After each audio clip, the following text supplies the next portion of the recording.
Aa, Salamlar hamıya. Mən Aydan Alıyeva. Azərbaycandakı hələ ki tək Unreal Authorized Instructor. Deməli, bu eventimiz necə Unreal Authorized Instructor olmaq olar bunun üstünədir. Və bu eventdə belə deyək, təxminən 40 slayd var. Yəni, mümkün qədər detallı hər şeyi sizə izləməyə çalışıram. Nəsə sualınız olsa mütləq şəkildə mikrofonu açın, soruşun, çəkinmədən. Ümumi belə axırda bir ajenda yaratmışam ki, yəni bu eventdə nələri danışacaq. Qısaca 8 mövzuya toxunacaq. Birinci, ümumiyyətlə proqram haqqında danışacağam.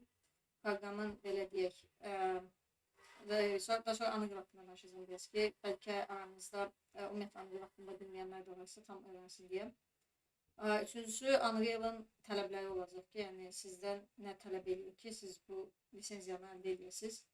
Portfolyonuzun yığılması, müraciət prosesi, özümün belə deyək, həm öz təcrübələrimdən, həm də danışdığım insanların təcrübələrindən bir-iki əlavələr eləmişəm. Karyera baxımından, yəni bu sizə necə təsir edə bilər. Bir də 90 günlük bir dənə action plan yaratmışam. Bəlkə sizə kömək olar deyə. Özüm haqqında biraz danışım. Unreal Authorized Instructor'am. Özüm Unreal'dan 2019-cu ildən məşğulam. Və hələ ki regiondakı first belə deyək də Unreal Authorized Instructor sertifikatına sahibəm. Özüm mentor kimi işləmişəm, müəllim kimi işləmişəm. Gameponsa community builder kimi də işləmişəm. Bir-iki eventlərə də speaker kimi dəvət olundum. Və şəxsi marağım, əsas şəxsi marağım odur ki, Azərbaycanda game dev belə deyək, təhsilini inkişaf elətdirmək. Çünki Azərbaycanda game dev ilə məşğul olan çox bacarıqlı insan var. Amma düzgün təhsil yoxdur deyə bu bacarıqların çoxu ya məyus olur, itir gedir. Ya da ki bir yerdə gəlib ilişirlər, belə deyək də bottleneck deyilən bir situasiya yaranır. Ona görə də artıq o insanlar qabağa getmək istəmir. Əlavə olaraq da yəni nələr əldə edəcəksiniz bu slaydın sonunda. Bir dənə clear map verməyə çalışacağım sizə ki, gözləntiləriniz nə olmalıdır ümumiyyətlə Unreal Authorized Instructor müraciət edirsinizsə ya da bu sertifikatı alırsınızsa, hansı skilllər sizə lazımdır, hansı addımlardan keçəcəksiniz, bir də ki, faktiki olaraq etməli olduğunuz şeylər. Əgər oyun developersizsə, community leadersizsə ya da müəllimsizsə elə özünüz ya da arxitekt ya da dizaynersizsə, yəni Authorized Instructor olmaq sizə çox şey qatacaq. Development tərəfdən bunu deyə bilərəm ki, çox vaxt developerlar bir oyunu seçir, bir oyunun üstündə gedir və belə deyək, implement eləyə bildikləri və etmək istədikləri mexanikalar da onların oyununa xas olur.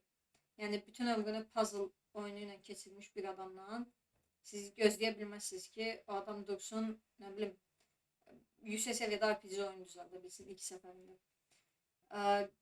Təhsil tərəfdən də baxanda, məsələn, bəzi müəllimlər 3D öyrədir, deyək ki, modelləmə, sculpting və s. Bunun içində UV, tekstura bunlar da aiddir əlbəttə ki. Amma məsələn, o insanlar artıq onun implementasiyasında çətinlik çəkir. Yəni, o 3D-ni sadəcə mükəmməl bir 3D yaratmaqla öyrənib, amma oyunlarda məsələ mükəmməl 3D-ni yaratmaq deyil. Oyunlarda məsələ oyuna yaraşan və lazım olan 3D-ni yaratmaqdır. Məsələn, buna axırda belə bir misal çəkə bilərəm ki, bu yaxında fevral ayında da Resident Evil'ın təzə oyunu çıxdı, Requiem. O oyuna oynadısa ya da ən azından oynanışına baxdısa, bəzi asetlər çox low polydir. Yəni, halbuki bu oyun çox böyük bir səviyyə oyundur da. Hansı asetlər low polydir? Yəni, səhnədə 2-3 saniyə görünə biləcək, bəlkə də 2-3 saniyədən də az görünəcək asetlər. Yəni, bu, belə deyək də, biraz trade-off məsələsidir. Yəni, komandada 3D həmişə çalışır ki, ən yaxşısını qoysun ortaya, amma oyunda biraz fərqlidir. Bu Authorized Instructor passi elə sizə bunu da öyrədir. Community leadersinizsə yaxşı bir şeydir bu. Çünki artıq özünüzü bir dəfə sübut eləmişsinizsə Unreal'a, daha sonra özünüzü öz community'nizə sübut eləməkdə daha rahat olur. Ya da tərsi, öz community'nizə sübut eləmişsinizsə Unreal'a sübut eləmək daha rahat olur. Arxitektlər və dizaynerlər üstündə lazımlıdır. Çünki Unreal deyəndə təkcə oyun deyil də, Unreal'ın içində vizuallaşdırma da var. Və bu vizuallaşdırmanın təhsilini verən, təlimini verən müəllimlər də var. Belə xırdaca bir dənə Epic Games haqqında danışım. Epic Games 91-ci ildə qurulub və indi belə baxanda 9 il, 26 ildə belə, yəni elə də çox uzun müddət deyil, amma kifayət qədər yaxşı bir müddətdir, belə də həyatımızdadır. Mən özüm Unreal-ı 4.26-da başlamışam, indi 5.7 çıxıb da. Yəni aradakı təxmini fərqi görə biləsiniz deyə. Unreal-ın əsas marağı nədir? Əsas da belə də CEO-sunun dediyi söz budur ki, Unreal-ın marağı odur ki, bütün resursları hamıya eyni şəkildə verə bilsin ki, belə kopyalanmış fikirlərlə ortaya çıxan insanlar artıq onların kopyalanmış fikirlərinin bir önəmi qalmasın. Çünki o kopyalanmış fikir artıq hamıya verə bilsin və həqiqətən düzgün iş görə bilən insanlar önə çıxsın. Scale-da bu dəqiqə 31 milyardın üstündədir. Yəni kifayət qədər böyük bir bazar payı var. Əlavə olaraq da böyük oyun studioları, xüsusilə də Avropadakı böyük oyun studioları artıq öz belə deyək custom enginlərini buraxıb keçib Epic Games-i işlətməyə. Bu da təbii ki təsadüf deyil. Yəni Epic Games-in onlara verdiyi belə imkanlar daha böyükdür öz custom enginlərində. Bir də Fortnite var, hansı ki bu dəqiqə demək olar ki Epic Games-in bütün maddi qazancını əlində saxlayır. Yəni Fortnite-dan o qədər gəlir ki, Epic Games bu qədər çox belə deyək pulsuz imkanı yarada bilir hamıya. Unreal Engine-də belə deyək, bu tekst belə yəni oxumanız üçün belə oxuma xarakteridir, yəni istəsiniz baxa bilərsiniz. Unreal-ın əsas fokus olduğu belə deyək hissələr oyun, simulasiya, film, arxitekturanın vizuallaşdırılması, virtual production bunlardır. Məsələn, bu sağ hissədə gördüyünüz daha belə deyək, indi rəng fərqi sizdə nə qədər görünür? Kəskin ağ rəngdə olan hissələr, bunlar demək olar ki artıq Unreal-la işləyirəm deyirsinizsə, mütləq şəkildə bilməli olduğunuz şeylərdir. Məsələn, Blueprint, Visual Scripting-lə işləmək, Lumen illər əvvəl yeni texnologiyadır, artıq yeni texnologiya deyil, artıq hamının bilməli olduğu texnologiyadır. Nanite yenə eyni şəkildə Unreal 5-lə bir yerdə gəldi, səfərləmirəmsə. Yəni Unreal 5-lə indi, Unreal 5 mən 2-ci kursda oxuyanda çıxmışdı, yəni indi Unreal 5-lə indi arasında xeyli vaxt var. MetaHuman Character Creator birinci web versiyasını buraxdılar, insanlar webdə hazırlayırdı. Daha sonra dedilər ki, bunun eynisini Unreal Engine inteqrasiya edək, artıq engine içində daha rahat yaratmaq olur, daha detallı hətta yaratmaq olur. Chaos fiziklər, destructionlarda demək olar ki, hər oyunda və hər simulasiyada artıq istifadə olunur, ona görə də bilməli olduğunuz bir şeydir. Niagara'da Word Partition'da PCG-dir, Animation Controller'dir, bir də C++'dır. Bu sahələr bilməsəz də olar, yəni bilmək məcburiyyətində deyilsiniz. Amma bilsəniz yaxşı olar deyilən sahələrdir. Məsələn, Unreal-a əgər Authorized Instructor kimi müraciət eləmək istəyirsinizsə, əmin olun ki, bu hissələri siz artıq bilirsiniz və tətbiq edirsiniz və digərlərində ən azından məlumatınız var. Məsələn, mənim şəxsi fikrim odur ki, 1-2 ilə artıq PCG ilə Word Partition, bir də Niagara bu ağ hissəyə keçəcək. Çünki o qədər optimallaşdırırlar ki və o qədər user friendly edirlər ki, yaratdıqları bütün texnologiyaları. Artıq yəni bəhanə deyil Niagara-nı işlədə bilməmək. Unreal Engine-in belə təxmini bir rəqəmlərlə ifadə eləsək, hal-hazırda 7 milyon üstündə yəni, bilinən developer var. Təbii ki, bunların arasında hələ heç özünü göstərə bilməyən, amma Unreal-da işləyən developerlar da saysaq, rəqəm böyüyür. Epic'in mega grantları var, hansı ki, öz belə deyək, qoyduqları müəyyən etdiyi kateqoriyalara görə hal-hazırda 1 milyardın üstündə artıq pul xərcləyiblər. Bunlar buna aiddir. Oyunlara verilən grantlar buna aiddir, təhsil sahəsində verdikləri grantlar buna aiddir, virtual production-a verdikləri grantlar, yəni o tərəfdə də kifayət qədər maddi imkan var. Və yəni overall bilinən bir fikirdir ki, artıq bir nömrəli belə deyək, oyun motorudur dünyada. 25 ilin üstündə də game development-da belə deyək, payı var. Yəni bu da şübhə deyil. Və hal-hazırda AAA səviyyəsində olan oyunların demək olar ki, %50-si artıq Unreal-da hazırlanır.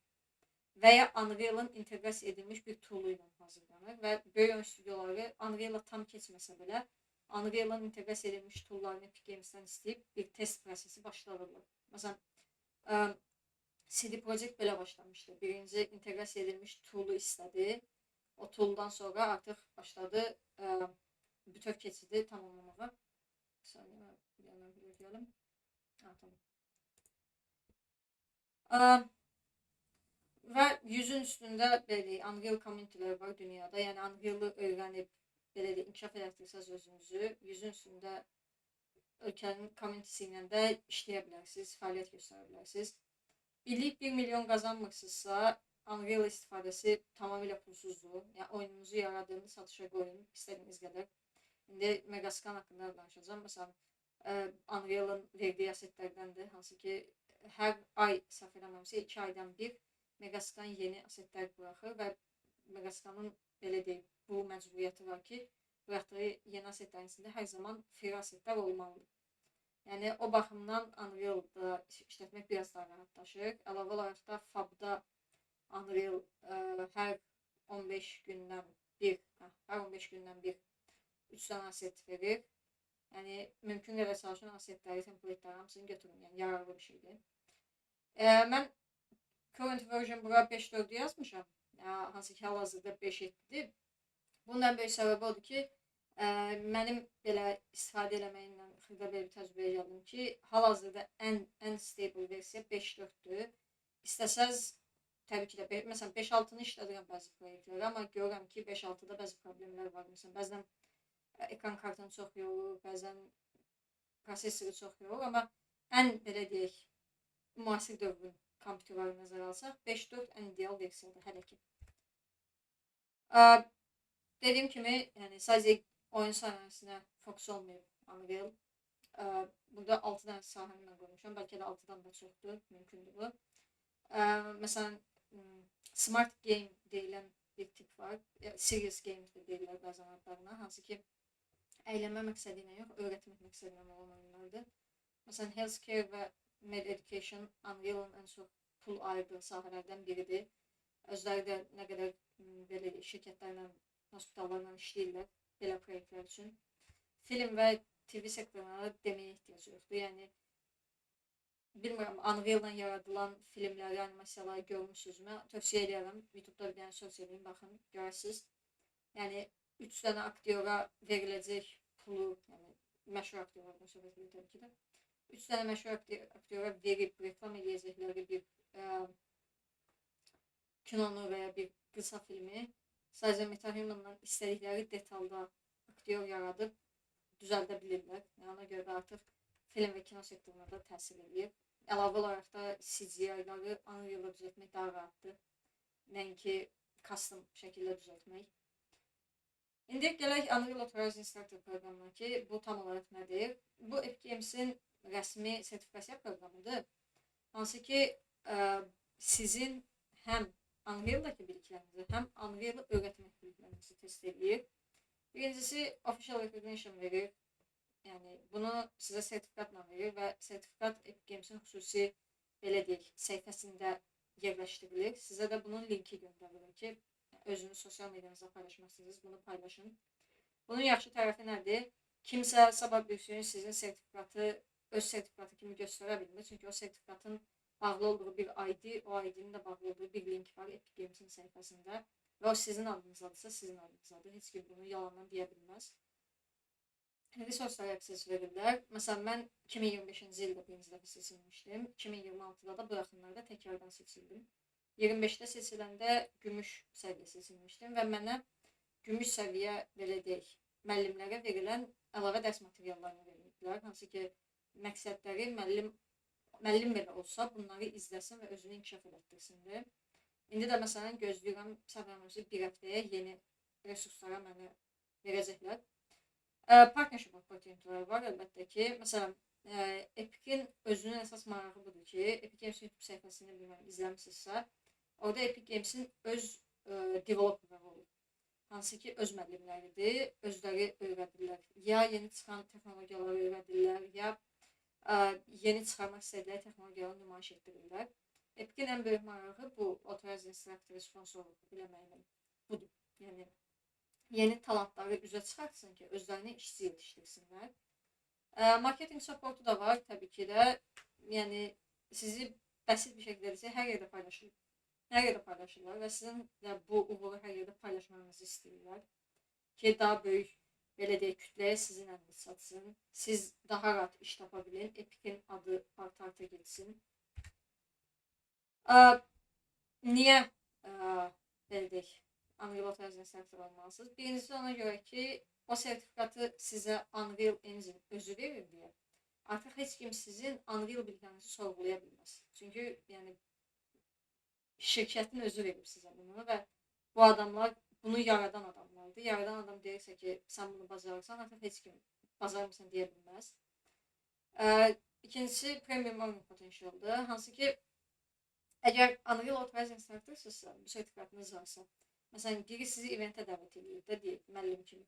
Əvvəl siz Unreal-ı bilən biri kimi eventə gedirsinizsə, sizin alacağınız ödəniş bunun limitində olur. Ya da məsələn, kursa siz dəvət edirlər müəllim kimi, yenə eyni şəkildə.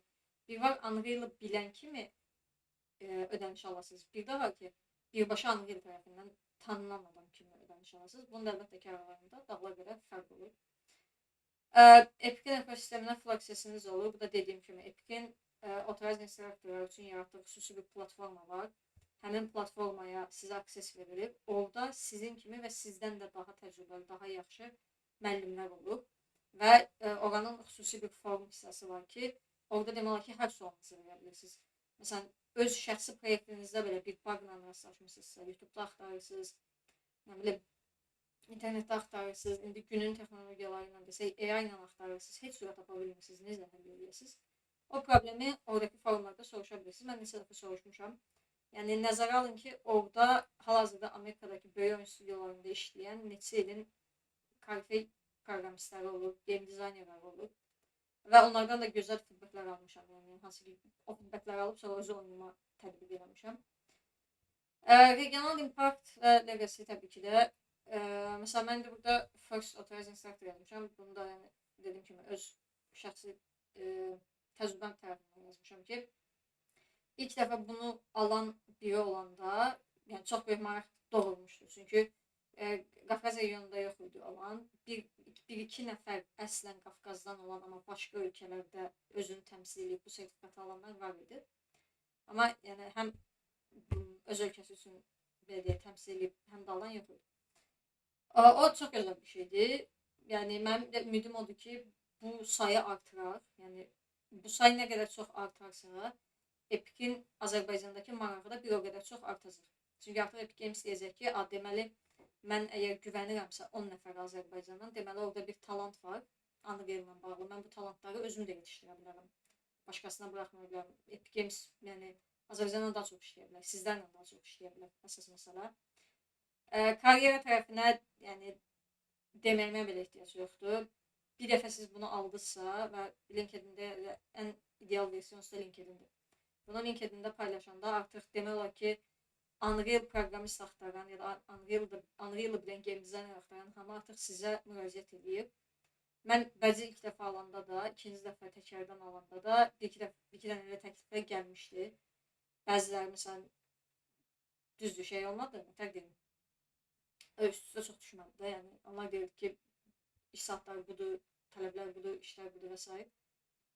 Biraz community və network tərəfi var ki, bir dəfə bu sertifikatı alanda özünüz görəsiniz, bunu təkcə paylaşan kimi hələ Epic-in belə deyək də, öz platformasına akses almalıdır. Sadəcə sosial mediada bunu paylaşanda bu titulu alan nə qədər adamın qabağına çıxırsınız və başlayırsınız onlarla connectionlarınızı qurmağa və onlarla danışmağa, yəni ünsiyyət qurmağa, təcrübələri bölüşməyə.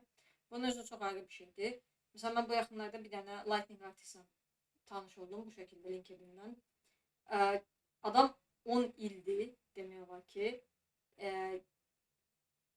industriyinin ən yaxşı şirkətlərində işləyir, ən yaxşı yerlərində işləyir. Məsələn, mən ondan soruşdum. O da yəni, bəsitcə bir şey dedi ki, bilirdim ki, sadəcə Unreal istəyirəm və sadəcə Unreal-la tutub davam elədim. Yəni, qoymadım ki, digər şeylər mənim diqqətimi yaradırsın. Digər şeyləri minimum səviyyədə elədim. Məsələn, özü danışdı da, dedi ki, bakalavr oxudum, sonra magistr oxudum. Bakalavrda da minimal qiymətlərlə dərsləri keçməyə çalışırdım ki, kəsilməyim. Magistrda da eyni şəkildə. Çünki əsas marağım bilirdim ki, Unreal-dır və yəni özü açıq-açıq dedi ki, bakalavrin yanına magistr diplomu da qoysam bir fərqi yoxdur da. Axırda mənim kitab portfolyoma baxacaqlar. İndi onunla da bağlı biraz danışacağım. Yəni o barədə də çalışın ki, fokusunuzu dağıtmayın. Yəni axırda bir tövsiyə. Professional səviyyədə məsələn bu ağ şəkildə yazdıqlarım mütləq şəkildə olanlardır. Aşağıda biraz boz şəkildə olanlar tələb təklif məsələsinə görə dəyişir. Yəni bu konkret bir şəkildədir ki, Epic Games sizi rəsmi olaraq tanıyır.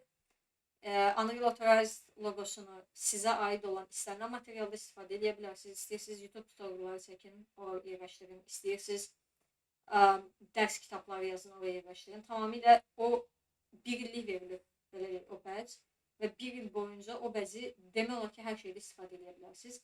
Orada elə bir xüsusi bir code of conduct var. Nələrin üstündə istifadə edə bilməzsiniz. Məsələn, siyasi bir paylaşımın üstündə istifadə edə bilməzsiniz. Mənfi düşüncə yayan bir paylaşımın üstündə istifadə edə bilməzsiniz. Yəni, qısaca Unreal işlədiyiniz müddətcə onu çox rahat işlədə bilərsiniz. Məsələn, paid engagement var. Hansı ki, əgər Unreal sizin həqiqətən layiqli olduğunuzu düşünürsə və onların cədvəli ilə sizin cədvəlinizlə uyğunluq olursa, onların tələb elədiyi mövzunu siz keçə bilirsinizsə, Unreal kifayət qədər yaxşı pul ödəyir. Məsələn, Unreal Fest var, event. Nə qədər Unreal Authorized instruktoru Unreal Fest'ə aparır. Yəni, bunun da ən böyük səbəbi təbii ki də o adamların 10 illik, 20 illik təcrübələri var və Unreal Authorized instruktorlar və Unreal adam maraqlıdır ki, o insanları hər yerdə reklam eləsin, öz müəllimi kimi göstərsin. Əlbəttə ki, iş elanlarında da qabağa çıxırsınız, iş müraciətlərində də doğrusu elanlarında yox. Yəni, bir var Unreal'ı bilən birini siz hələ iş verən dəvət eləsin, onu interview eləsin, onun bazarlarını yoxlasın. Bir də var ki, baxır CV-yə, görür ki, CV-də şey var, Unreal Authorized Instructor adı var. Deyir ki, tamam, bu insan artıq özünü Epic Games'e sübut edib. Təhsil tərəfindən də Epic Games'in özünün xüsusi kurikulum kitləri var, hansı ki, çox yaxşı səviyyədə dərs materiallarıdır. Bunlara əl satanlarınız olur. Pre-release'lərə, beta bilglərə əliniz çatır, özünüz yoxlaya bilirsiniz.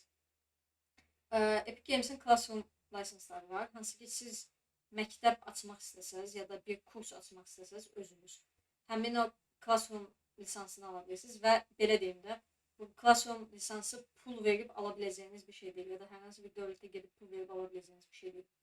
Bunu Epic Games özü verir və Authorized instruktorlarına verir. Bu Slack və Community forumlar, hansı ki, çox belə advanced səviyyə olan versiyası, bu sizin aktivliyinizə görə dəyişir. Yəni, siz birinci Authorized instruktor olmadan da öncə, olandan da sonra forumlarda, Unreal'ın öz forumlarında kifayət qədər aktivsizsə, sizi xüsusi səviyyələrdə akses verirlər. Bir də Epic'in Education timindən direct support ala bilərsiniz. Bu da dediyim kimi çox sonraki səviyyələr üçündür, ilkin səviyyələr üçün deyil. Finansal tərəfdə də odur ki, dediyim kimi, daha yüksək bir high rate'iniz var. Əvvəl saatına, məsələn, 30 manata, 40 manata işləməyə razısınızsa, artıq bunu alandan sonra siz saatına 100 manat, 120 manatla başlayırsınız. Yəni, ən azından mənim təcrübəmdə belədir. Epic Mega Grantlarda təlimçi hissəsi var, hansı ki, təlimçilərə verilən grantlar var. Məsələn, həmin o təlimçilərə verilən grantlarda öncəlik qazanırsınız, çünki artıq sizin təlimçi kimi qabiliyyətlərinizi bilirlər. Sadəcə kontentin həcminə baxırlar. Öz kurikulumlarınızı yaradıb, belə deyək, Epic Games'ə bunu sata bilərsiniz. Buradan da gəlir əldə edə bilərsiniz. Epic'in özü ilə, belə deyək, partnershiplər qura bilərsiniz. Bir də ki, bu discount, marketplace yazmışam, yəni fabrikə. Discountlarda necədir? Məsələn, siz əgər education tərəfdə bir fayl sizə lazımdırsa, məsələn, deyək ki, bir assetdə $200. Siz Epic'ə müraciət edib izah edəsəz, düzgün bir şəkildə izah edəsəz ki, bu asset sizə daha yüksək səviyyə dərs videosu çəkmək üçün lazımdır. Bəzən Epic Games hətta bunu pulsuz da verir. Proqramın, belə deyək, requirementlarındadır. Epic Games iki sahəyə baxır. Sizin texniki biliklərinizə və pedagojik biliklərinizə. Yəni, o çox belə gözəl bir söz var, bilmək, öyrətmək deyil. Yəni, hər bilən öyrədə bilmir. Epic Games tam olaraq buna baxır ki, bilirsiniz, bəs öyrədə bilirsiniz mi? Onlara lazım olan şey odur. Əsas ən birinci təbii ki də sizin texniki qabiliyyətlərinizi yoxlayırlar. Texniki qabiliyyətləriniz yoxsa heç pedaqoji qabiliyyətinizə baxmırlar. Texniki qabiliyyətlər hazır qalandan sonra pedaqoji qabiliyyətə baxırlar. Hansı ki, necə izah edirsiniz, dərsi necə qurursunuz, dərsin ardıcıllığı necədir, bir mövzu ilə o birisi mövzu arasında ardıcıllıq necə qorunur. Portfolyonuza və təcrübənizə baxılır. Məsələn, mənə bir iki nəfər sual vermişdi ki, bəs mən indi müraciət eləsəm, olma ehtimalım nə qədərdir? Mən səhv eləmirəmsə, Epic Games, yəni belə xüsusi bir qayda yoxdur təbii ki də, amma Epic Games sizin ən azı 5 ildir Unreal-la məşğul olduğunuzu bilmək istəyir. Bunu da nə üçün bilmək istəyir? Yəni Epic Games-ə bugün başlayıb, Unreal-la bugün başlayıb, sürətli şəkildə öyrənib, prototip yığıb, indi dərs keçmək istəyən adama bunu vermir. Unreal-la uzun müddət məşğul olmuş və özünə öz vaxtından Unreal-la daha çox vaxt ayırmış insanlara öncəlik verir ki, bu insan daha çox vaxt ayırır. Bu sertifikatın verdikdə qədrini daha çox biləcək. Kommunikasiya bacarıqlarınız bu təkcə sizin dərsdəki kommunikasiya bacarıqlarınız yox, eyni zamanda Epic Games alınan kommunikasiya bacarıqlarınıza aiddir. Çünki o proses başlayanda çox uzun bir müddət çəkir. Məsələn, mən dekabrda müraciət eləmişdim, mart ayında aldım sertifikatımı. Amma dekabrdan da öncə bir 3-4 aylıq bir proses gedirdi. Ondan da 5 ay öncəyə qədər 1 aylıq proses gedirdi. İndi onları da izah edəcəm. Profesional referanslar nədir? Məsələn, məndən belə bir referans istəmişdilər. O da nəyə görə istəmişdilər? Çünki mən regiondan ilk təmsilçi kimi gedirdim. Ona görə dedilər ki, sənə referans olacaq biri lazımdır. Mən də LinkedIn-də sadəcə axtarışırdım. Epic Authorized Instructorları çoxuna LinkedIn-də connection atdım. Hamısına da eyni situasiyanı anlattım ki, məni yoxlayın siz. Əgər razı qalsaz ondan sonra referans olun təbii ki də, amma mənə bu şansı verin də, mənə özümü sizə sübut eləmək şansını verin. Yunanistan'da bir dənə Authorized Instructor var idi, o geri dönüş elədi, dedi əlbəttə ki, məmnuniyyətlə. Ondan neçə dənə belə deyik mitingimiz oldu və o mitinglər başlayandan əvvəl də o özü Epic Games'a bu məlumatını vermişdi ki, mən bunu hal-hazırda yoxlayıram və razı qalsam, bunun haqqında referansını mən yazacağım. Daha sonra da onsuz da müraciət prosesidir. Onu indi detaylı çox da deyəcəm. Əgər Blueprint və Visual Scripting tərəfdən başlayırsınızsa, mənim tövsiyəm bu gördüyünüz mövzuları həqiqətən mənimsiyin. Yəni, çox dərindən mənimsiyin. Bir, ona görə ki, elə suallar verirlər ki, üz-üzə intervyuda. Səhv eləmirəmsə, üz-üzə intervyu olmayacaq. O da çıxmalıdır aradan. Çünki artıq bir təmsilçi var bir regionda. Amma hər ehtimala, yəni də hazırlıqlı olmaq yaxşıdır. Belə deyim də, siz kodda, məsələn, kodda casting eləmək bir problem deyil, əlbəttə ki. Amma hər şey casting eləmək problemdir. Məsələn, bu tipdə xırda fərqli suallar verirlər. Hansı ki, tələbəni incitmək üçün yox da, tələbənin həqiqətən biliyinin nə dərəcədə olduğunu. Çünki siz o intervyuda iştirak edəndə tələbəsiz və intervyunu yaxşı bitirsiniz, artıq müəllim olasınız. Ona görə də hər şey maraqlanmalıdırlar. Mənim Blueprint öyrədəcəksinizsə, tövsiyəm odur ki, bəsit başlayın. Yəni, videolarınız daha çox Blueprint üstündə olacaqsın. Bəsit başlayın. Yəni, qapının açılmasından tutun, trivialları başa salın, timeline'ı başa salın. Daha sonra üstünə vergi artırın. Connectionları yaxşı göstərin. Məsələn, bəzi YouTube videolarını görmüşəm. Danışır bir yerə qədər, sonra kat atılır, başqa bir hissəni göstərir. Amma o hissədən o hissənin niyə keçdiyini anlamırsan. Oturub təkər-təkər baxmalısan ki, başa düşəsən. Debugging hissəsini başa salın dərsi keçəndə ya da videoları hazırlayanda. Çünki çox proqramist YouTube'a baxır, kodu yazır. YouTube'a baxır, kodu yazır. Sonra soruşanda ki, bəs bunu necə düzəltdin və sən düzəltmirsən bunu, cavab verə bilmir. Ya da deyəndə ki, bax bunu düzəltmirsən, indi üstünə bunu da qur. Düzəldə bilmir. Çünki onun baxdığı YouTube videosu ora qədərdir. Onun üstü yoxdur. Templatelərdən istifadə edin. Tələbələrinizə də tövsiyə edin eləsinlər. Məsələn, starter contentdir, example proyektlər var. Bunlar öyrənmək üçün yaxşı resurslardır. Çünki, məsələn, mən bəzi example proyektlərə baxmışdım. Hələ neçənci il idi? Covid vaxtı idi sanırım. 2020 idi, Covid vaxtı idi. Məsələn, mən enamları öyrəndim. Enamlardan işləmə prinsipini öyrəndim. Structure ilə öyrəndim. İnterfeysin dərinliyini proyektlərə baxdıqca öyrəndim. Yəni, hər şeydən bir şey öyrənirsiniz də, bəsit bir şəkildə. Əgər belə deyək, keçəcəyiniz dərslər rendering, lumen və nanite üstünədirsə, ya da dərslərinizdə buna yer vermək istəyirsinizsə, diqqət eləməli olduğunuz yer odur ki, lumeni sadəcə gəlib, lumen işıqlarla bağlıdır, işığı düzəldir deyib getmək düzgün deyil. Çünki lumeni Dynamic Global Illumination kimi çıxartdılar və Dynamic Global Illumination özü ayrı bir texnologiyadır. Həmin texnologiyanı istifadə edən tooldur lumen. Yəni lumen özü bir şey eləmir, lumen tooldur. Lumenin içindəki funksiyaları başa salmaq lazımdır. Məsələn, burada yazmışam. Lightmap baking üzə lazım deyil. Bunu anladıqsınızsa artıq siz lightmap bakingin nə olduğunu da anlatmalısınız. Ən azından başdan birinci bunu göstərməlisiniz ki, artıq buna ehtiyacımız yoxdur. Çünki lightmap bakinglə işləyənləriniz varsa aranızda çox uzun prosesdir. Yəni səhnədə adicə bir-iki dənə şey dəyişdiniz, təzədən səhnəni build elədiniz, lightmap'ı build elədiniz, bake elədiniz, vaxtınız gedir, dəhşət vaxtınız gedir. Və insan da bir yerdən sonra yorulur da, yəni motor deyil, kompüterə baxa biləcəyi saat limitlidir. Nanite haqqında danışırsınızsa, məsələn, ən əsas odur ki, anlatmalısınız ki, nanite milyardlarla poligonu tek səfərdə render eləmək üçündür. Aha, bəs nanite olmadan öncə necə render eləyirdik? Məsələn, buna toxunun. Bunu göstərin ki, əvvəl high poly bir aset var idisə, məsələn, bir versiya oydu ki, LOD qoşmaq, çox uzaqdayırsa az görək, çox yaxındayırsa detallı görək. Bunun mənfi tərəfləri nə idi, müsbət tərəfləri nə idi? Yəni, bir şeyi anladanda çalışın ki, onun niyəsini anladın. Niyəsini nə qədər yaxşı anlatsınız, Epic Games bir o qədər başa düşəcək ki, siz bu mövzunu həqiqətən dərindən bilirsiniz. Nanite'ı sadəcə nanite var deyə işlətmirsiniz. Onun həqiqətən nə işə yaradığını, nə iş gördüyünü də bilib işlədirsiniz. Məsələn, burada yazmışam. Nanite'ı ona görə işlədirlər ki, level of detail, LOD workflow'sundan bir sözlə deyək, canınızı qurtaraq. Məsələn, öyrədəcəksinizsə, Quixel'dən, ZBrush'dan, bir də Blender'dan öyrədin. Əgər bu proqramlarla biliyiniz varsa, məsələn, Quixel'də aseti yükləyəndə orada quality hissəsi var. 2K, 4K, 8K, 16K'ya əgər aseti o şəkildə qoyublarsa, 16K'ya qədər səhv eləməmsə ala bilirsiniz aseti. Məsələn, onu anladın, daha sonra nanite anladın. Ya da ZBrush'da ya da Blender'da bir dənə aset düzəldin. Daha sonra o asetin LOD versiyalarını Blender'da səhv eləməmsə bir-iki plugin var.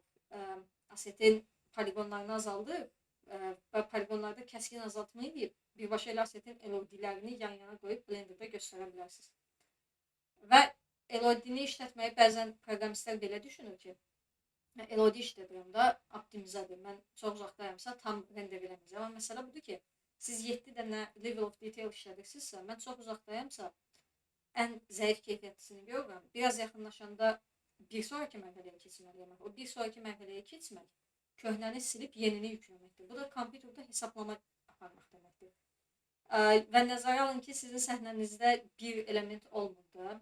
Bir dənə kənd qurmusunuzsa, kəndin çox uzağındakı bütün elementlər hər dəfə siz yaxınlaşdırsa bu hesablamaları təkrar edəcək.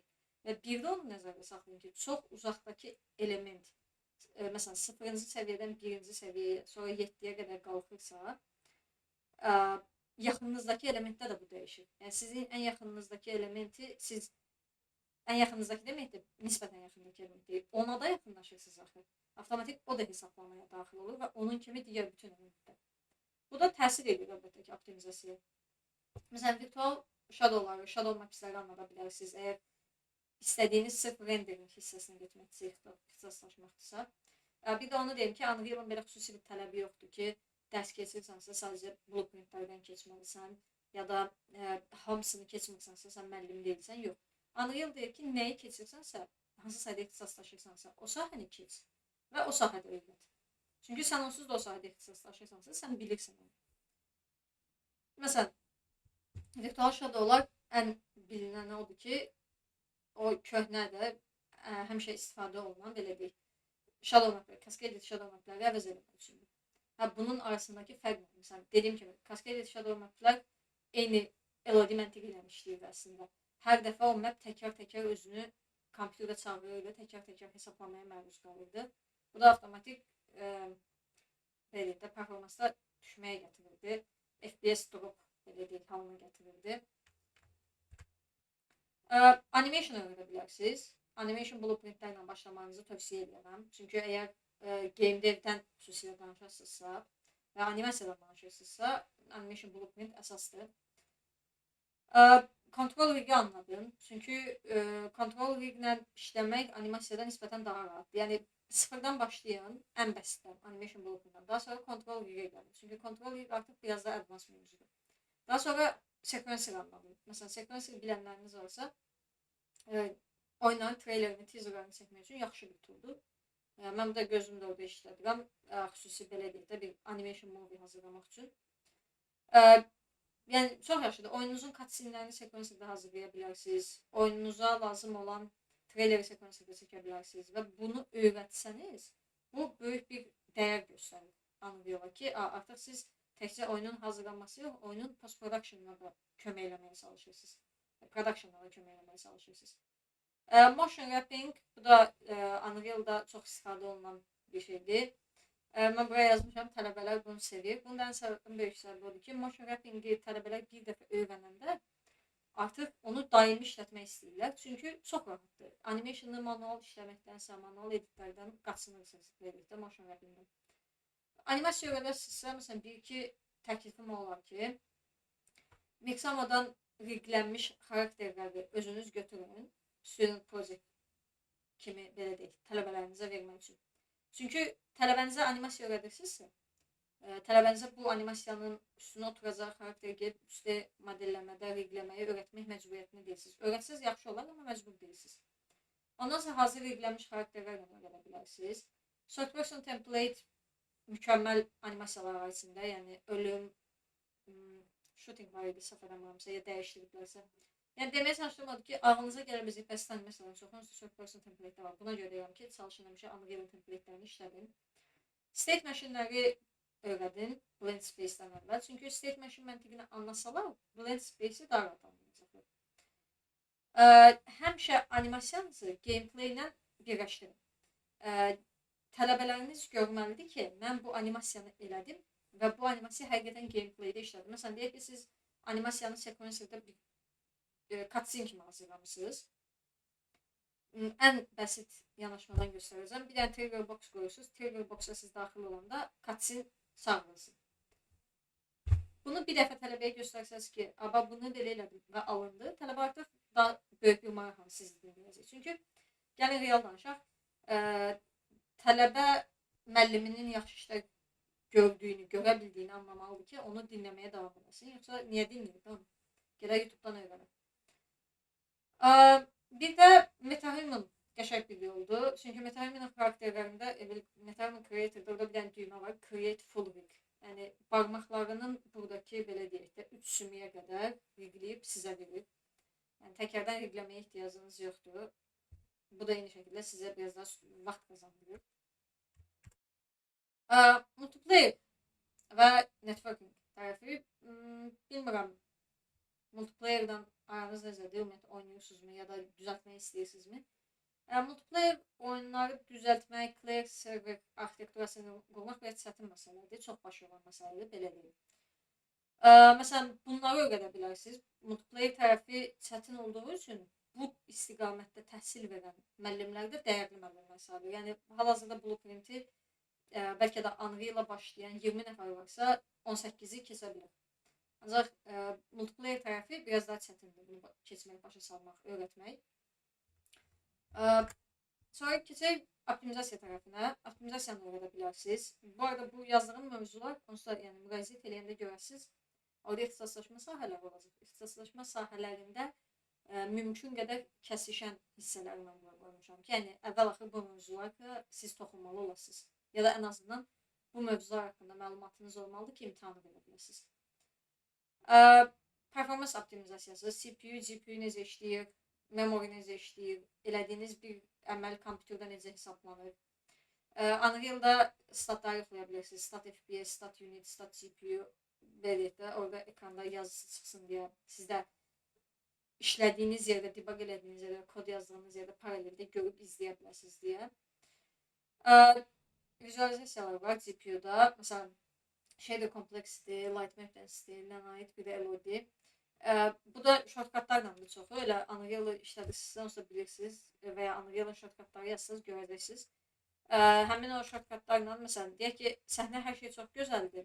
Asetləriniz optimizədir, yəni dəhşət çox face yoxdur. Amma səhnə donur. Açırsan shader kompleksdir, shader kompleksdə hər şey yaxşıdır, amma lightmap density problemdir. Niyə? Çünki səhnədə gərəyindən artıq işıq var. Və bu işıqlar bir-birinin üstünə çox toxunur. Lightmap density-də, məsələn, səhnəniz mümkün qədər qara görsənməlidir. Qara görsənmirsə göy olmalıdır. Göy deyilsə yaşıl olmalıdır. Yaşıldan sonraki hər rəng çox vacib deyilsə, mümkün qədər yaşıla gətirilməlidir. Və əlinizdən gələni eləməlisiniz ki, ağ rəng olmasın sizin səhnənizdə işıqla bağlı. LOD ilə coolingdə yəni ekrana siz hansı tərəfdən baxırsınızsa və hara baxırsınızsa, çalışmalısınız ki, o tərəf sadəcə görünsün, o tərəf yüklənsin. Xətalar. Tələbələrin ən çox elədiyi səhvlər nədir? Hər şeyi epik kvalitəyə qoyurlar. Sonra deyirlər ki, niyə zəifdir mənim enzinim? Aseti epik yükləyirlər hər şeydən. Dynamic Light-ı hər yerdə istifadə edirlər. Hansı ki, bəzən lazım deyil. Məsələn, siz o işıq xüsusilə bir fərq yaratmayacaqsa, dynamic olmaz ya da statik olmaz. Onu həmişə statik işlədir. Yəni, mümkün qədər həmişə statik işlədir. Texture streaming bazitləri yoxlamırlar və ümumiyyətlə istifadə eləmirlər. Ekrana belə qırmızı mesaj çıxır ki, streaming bazit aşılıb ki. Draw call-lara baxmırlar. Bu draw call-ları belə izah edeyim. Hər hansı bir aseti ya da hər hansı bir metodologiyanı istifadə edirsinizsə, bu GPU-daki threadlərlə işləyir də. GPU-daki threadlərlə. Və bu threadləri nə qədər çox yorulursunuzsa, draw call count olur. Yəni, ki, siz hər dəfə məlumatı göndərirsiniz, amma bu məlumat geri çəkilir sistem tərəfindən. Çünki prosesor video kart o qədər yorulur ki, yenisini götürə bilmir. Yeni məlumat axınını götürə bilmir, gözlədir. O da avtomatik optimizasiyaya təsir edir, kompüterdə donmalar baş verir, istər gameplaydə, istər görüntüdə. İşığı build eləmək, yaddan çıxartmaq, bu ən böyük səhvlərdən biridir. İşığı ən sonda bütün oyunu artıq hazırlanan sonra bir dəfə mütləq şəkildə sadəcə işığı build eləməlisiniz, bir dəfə də bütün leveli build eləməlisiniz, ən sonda da oyunu. Bunu eləmək lazımdır. Xüsusi bir hardware spesifikasiyasına fokus olmurlar.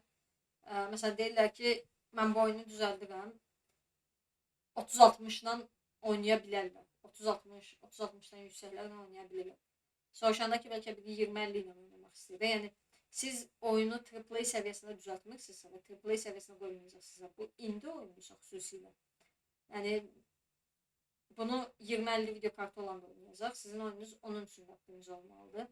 Və onsuz mümkün qədər çalışmalısınız ki, optimize edəsiniz. Məsələn, AAA səviyyəsindəki komandalar, hansı ki, hələ oyunlarını 2 il sonra çıxardacaq ən azı.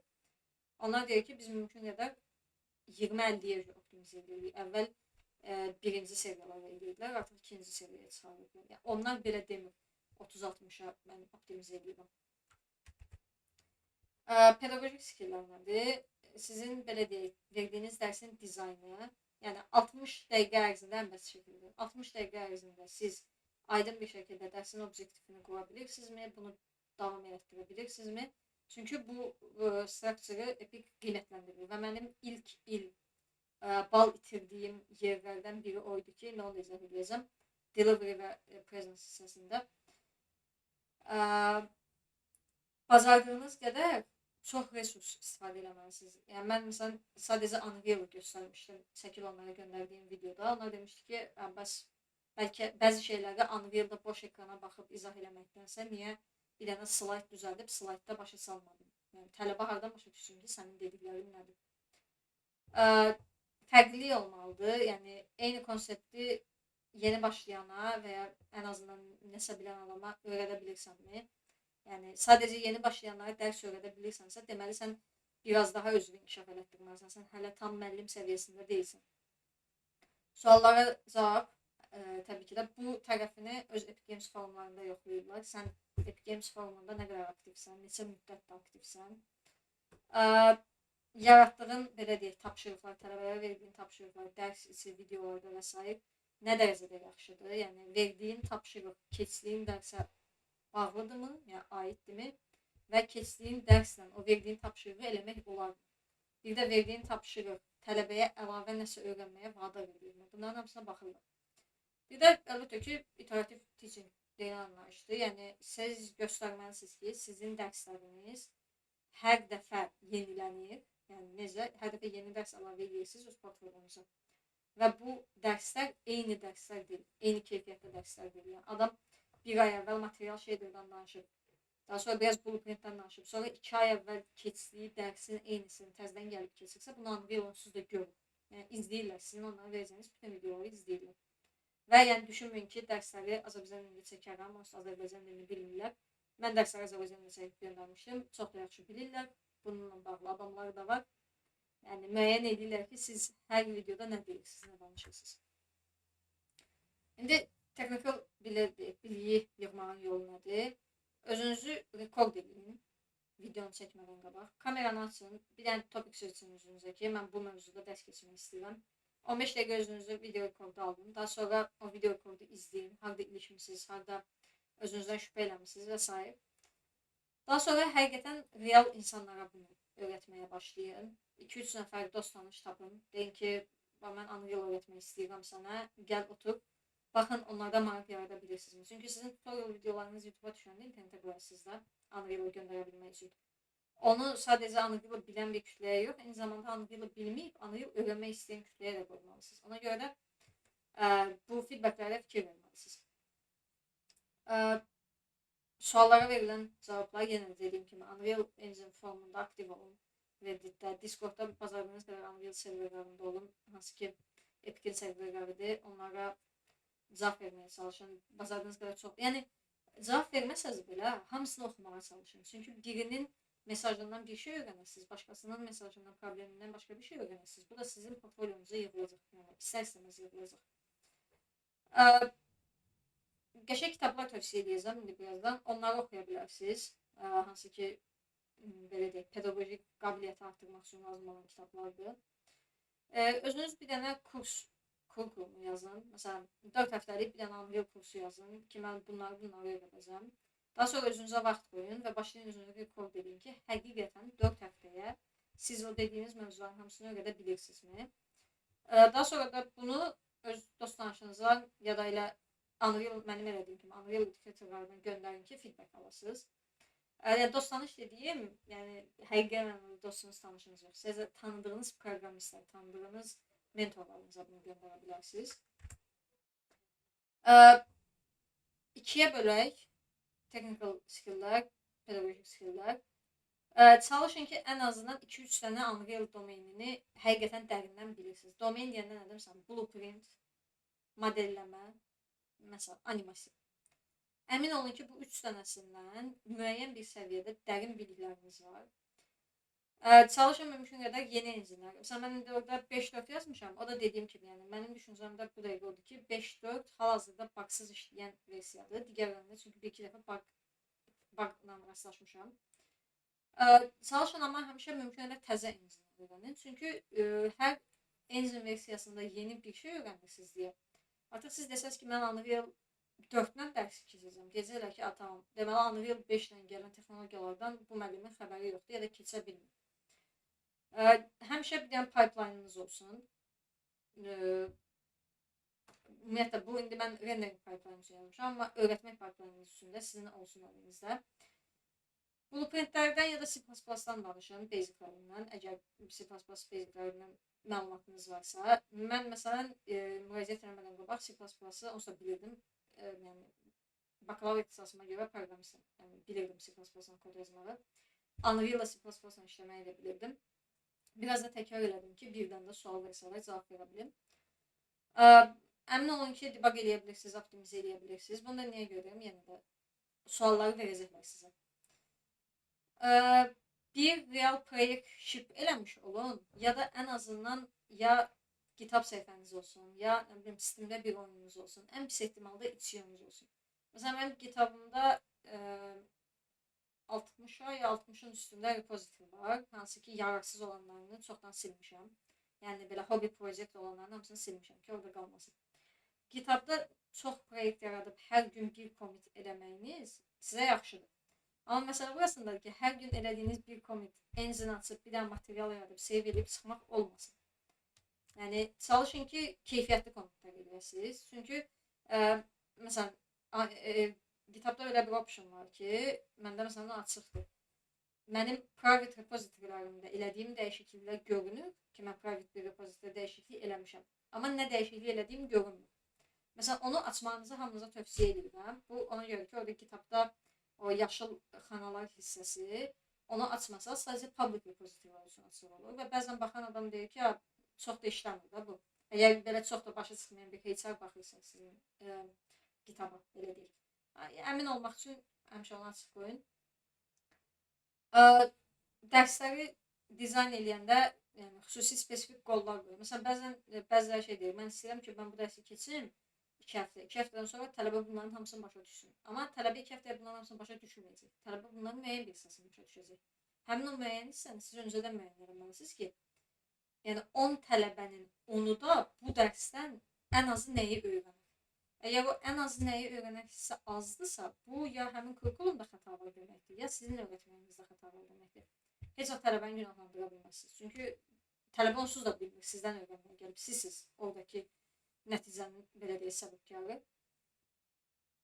Nə olursa olsun keyfiyyətli kontent verin tələbələrinizə.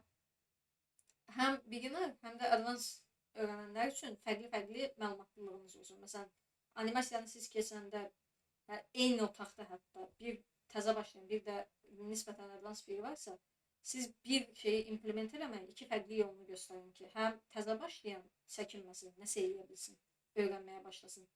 Həm də nisbətən təcrübəsi olan sıxılmasın dərsdə, o da yeni nəsə öyrənsin.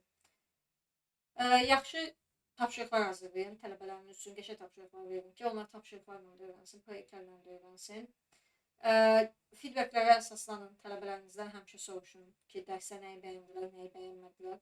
Və dediyim kimi, yəni bacardığınız qədər həmişə özünüzü rekord edin və dəfələrlə baxın o rekorda. Raport yaza bilsəz özünüz haqqında, yəni amma necə deyim, çox belə obyektiv bir şəkildə, yəni kənardan özünüzə baxaraq raport yaza bilsəz çox əla olar. İndi portfolio məsələsi, nə düzəltdiyinizi göstərməyin, necə düşündüyünüzü göstərin. Bunu nə üçün yazmışam? Siz onsuz da əgər bir shooting mexanikası yazırsınızsa, bu shooting mexanikası internetdə fərqli versiyası var.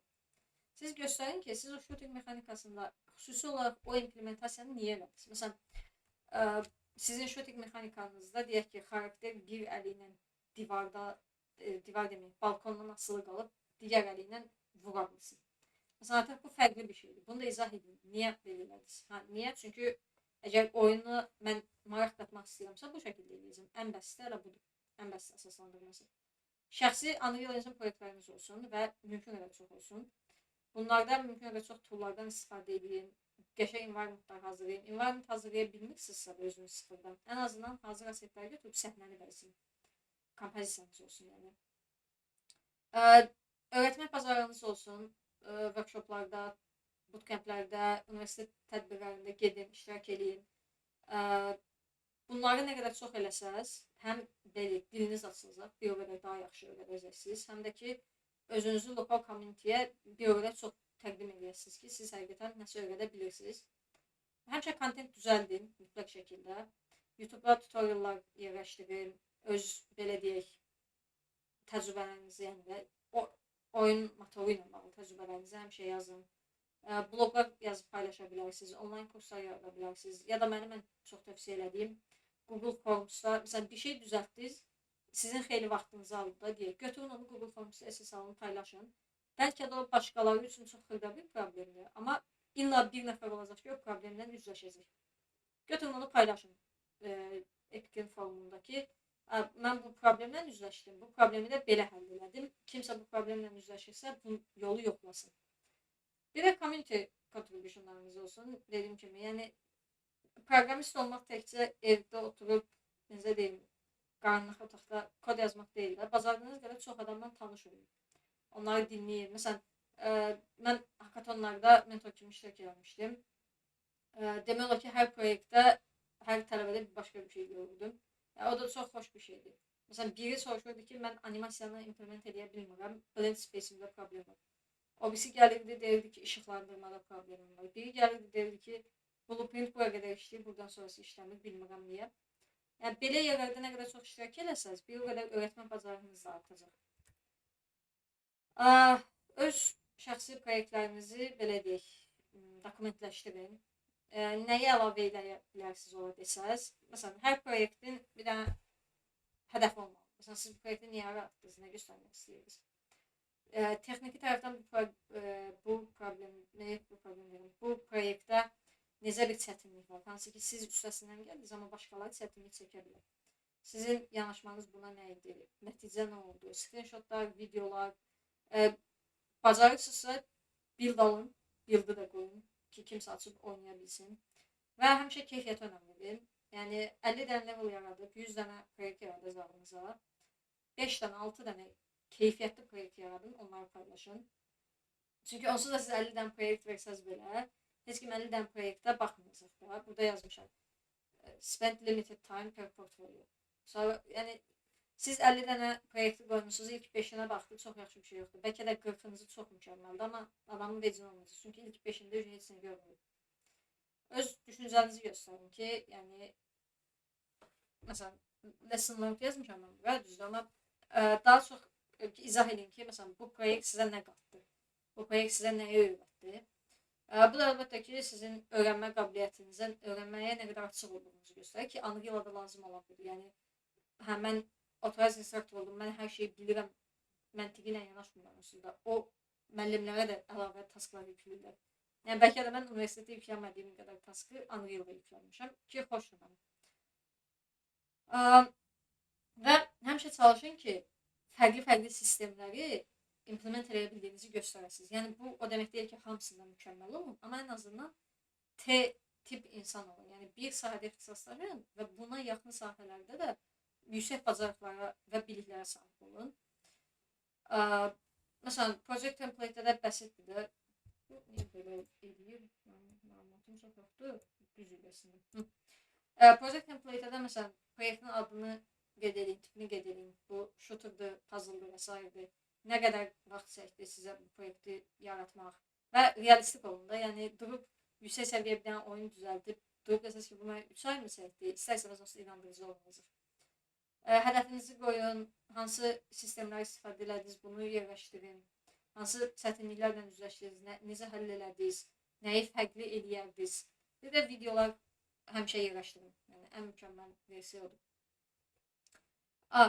Öyrətməklə bağlı gəlin. Yəni, bu birinci dediyim portfolyodur. İndi öyrətməklə bağlı özünüzün bir dənə kurs syllabusünüz olsun, hansı ki, bunu Unreal-la paylaşın ki, ya daha öncədən keçdiyiniz bir kursun, ya da ki, keçmək istədiyiniz bir kursun. Workshoplarda, eventlərdə iştirak eləmişsinizsə, bunun fotolarını paylaşın. Sosial media bunun üçün çox yaxşı bir yerdir. Məni hansı game jamə ya da hackathona mentor kimi dəvət edirdilər. Bacarığım qədər oradan şəkillər paylaşırdım. Çünki gözəl bir şeydir. Yəni, siz göstərirsiniz ki, siz təkcə oraya gedib vaxt öldürüb gəlməmişsiniz, ya da təkcə gedib uşaqlarla maraqlanıb söhbət edib gəlməmişsiniz. Həqiqətən nəyəsə xidmət eləmişsiniz. Tələbələriniz sizi LinkedIn-də orada hissəsi var da, aşağıya düşəndə insanlar sizin haqqınızda və rəy bildirə bilir. Bazardığınız qədər tələbələrinizdən o rəy əlavə eləmələrini istəyə bilərsiniz. Onlara data göstərəbilsəz çox yaxşıdır. Məsələn, neçədən tələbəniz olub? Bu tələbələrdən neçəsi nə qədər müddət təhsil alıb? Neçəsi işləyə bilib? Neçəsi yaxşı bir belə deyək vəzifəyə gəlib? Məsələn, mənim axırıncı dəfə keçdiyim kursdan sonra 5 dənə uğur hekayəsi deyilən bir şey çıxdı Azərbaycan kursunda. Ona görə də bu çox xoş idi. Çünki təkcə Unreal tərəfindən də baxmayın, Azərbaycan tərəfindən də baxmayın. Bu etdiyiniz hər şey sizin öz xeyrinizədir. Yəni, dövlətin onsuz da rəqəmsal sahədə marağı var. Yəni, bu sahəni mümkün qədər inkişaf elətdirməyə çalışır. Siz də ən qabaqda gedən olmalısınız. Başa düşürsünüz? Yəni, göstərməlisiniz ki, sizdən qabaqda yoxdur. Ən yaxşısı sizsiniz. Dərslərinizin kodlarını alın. Tələbəniz üzünün düşməyini bəlkə istəməyə bilər. Çalışın üzünü çəkməyin, bu qədər bəsit. Və planlarınızı, lesson planlarınızı göstərin. Məsələn, dərsi nə qədər müddət keçirirsiniz, bu dərsin hansı hissəsi nəyə ayrılıb və s. ilə baxıb. Community contributionlarınızı yerləşdirin həmişə. Bu en yaxşı yollardan biridir. Çünki Epic Games görsə ki, siz hələ instruktor olmadan qabaq community'yə nəsə verirsiniz, deməli siz instruktor olandan sonra community'yə biraz daha verməyə başlayasınız. Məsələn, eventlərdə speaker kimi getmişsinizsə, game jamlərdə mentor kimi işləmişsinizsə, forumlarda, Discordda və s. belə deyək, oradakı aktivliyinizi sübut edə bilirsinizsə, bunu da edin. Open source proyektləriniz var mı? Ya da yaratdığınız proyektlərdən hər hansı biri publish olunub mu? Bunların hamısını göstərin. Meetuplar edə bilərsiniz. Yəni ki, göstərirsiniz ki, siz community'yə dəstək verirsiniz. İndi müraciət prosesi. Deməli, təxmini, burada yazılanların hamısı təxmini mövzusuzda. İlk 1-2 həftə özünüzü yoxlayın, video kodlar çəkin və əmin olun ki, siz həqiqətən nəsə öyrədə bilirsiniz və bu öyrətdiyiniz həqiqətən fayda verəcək. Daha sonra 2-6 həftə arası portfolyonuzu yığmağa çalışın və bu 2-6 həftə dediyim, yəni intensiv şəkildə oturub portfolyo işləyin. Yəni gününüzün 5 saatını, 6 saatını full time iş kimi verin portfolyonu işləməyə. Full time iş kimi verə bilmirsinizsə də, ən azından müəyyən qədər vaxtı hər gün ayırın. 2-6 həftə olmasın, 4-8 həftə olsun. Bir problem deyil. Daha sonra müraciətinizi göndərin. Bu müraciəti göndərəndə nələr fikir verməlisiniz? CV-niz olsun, yaxşı, düzgün, hər şey detallı izah edən. Portfolyolarınızın hamısının linkini qoyun. Referans kontaktlarınız varsa linkini qoyun və kimsə aranızda əgər authorized instructor olmaq istəyirsə, onlarla biz meet sala bilərik rahat bir şəkildə. İndi ən sonunda hər şey tam izləyəcəm. Rahat bir şəkildə deyə bilərsiniz ki, mən authorized instructor olmaq istəyirəm və mənə referans lazımdır. Mən sizə referans ola bilərəm. Yəni sizlə bir dənə dərs eləyərək baxaram. Əgər razı qalsam və düşünsəm ki, siz hazırsınız, müraciət etməlisiniz hətta, onda mən sizin üçün referans yazıb Epic Games'in üzrə göndərərəm. Sonra review period var. Bu tamamilə Epic Games'in teminə qalmış bir şeydir. Mən də burada 4-8 həftə yazmışam. Bu təxmini bir müddətdir. Mən səhv eləmirəmsə, mən müraciət eləyəndən 2 həftə sonra mənə yazdılar ki, təbriklər, növbəti mərhələyə keçdiniz. Amma artıq biraz daha vaxt ala bilər. Çünki daha çox insan müraciət edir. Review perioddan sonra teaching demo hissəsidir. Hansı ki 60 dəqiqə ilə 120 dəqiqə arasında Epic sizdən bir dərs istəyəcək. Tam detallı sizə geniş bir məlumat verəcəyinizdə maillə. Və siz bu dərsi keçməlisiniz. Bir dənə burada unutduğum bir yer var. İmtahan, exam hissəsini qoymamışam. Epic Games sizi imtihana salır. Və bu imtihan sizin nəzəri biliklərinizi ölçür, anlayılır. Nəzəri biliklərinizi imtihandan ölçürlər. Praktik və pedagojik biliklərinizlə, praktik biliklərinizi çözmür. Praktik biliklərinizi birinci hələ müraciət bu hissədə, application hissəsində ölçürlər, portfolyonuzla, çəkib paylaşdığınız videolarınızla. Nəzəri biliklərinizi imtihanda yoxlayırlar. Pedagojik biliklərinizi də bu teaching demo videosunda. Teaching demonu göndərəndən sonra da bir xeyli vaxt alır, açıqlam verim, sizə cavab vermələri. Mənim şanslı tərəfim oydu ki, keçən il mən müraciət eləyəndə müraciəti göndərdim. Müraciəti göndərəndən 5-6 gün sonra GDC-yə göndərmişlər məni. GDC-də ilə Unreal-ın bursuna getdim. Dedim ki, bəs belə-belə. O da bir dənə təmsilcini tutdum. Dedim ki, bəs müraciəti göndərmişəm. Üstündən 5 gün keçib, 1 həftə olacaq bu gün sabah. Hələ də bir məlumat yoxdur. Mənim mailimi götürdü, adımı soyadımı götürdü, maraqlandı. Dedi, tamam, mən mail göndərərəm ki, görək. Çünki özü education teamdən idi. Elə dedim ki, tam adamıdır da, yəni soruşmalıyam bundan. O dedi ki, sənin müraciətlə mən baxmamışam, amma bir məktub göndərib maraqlana bilərəm.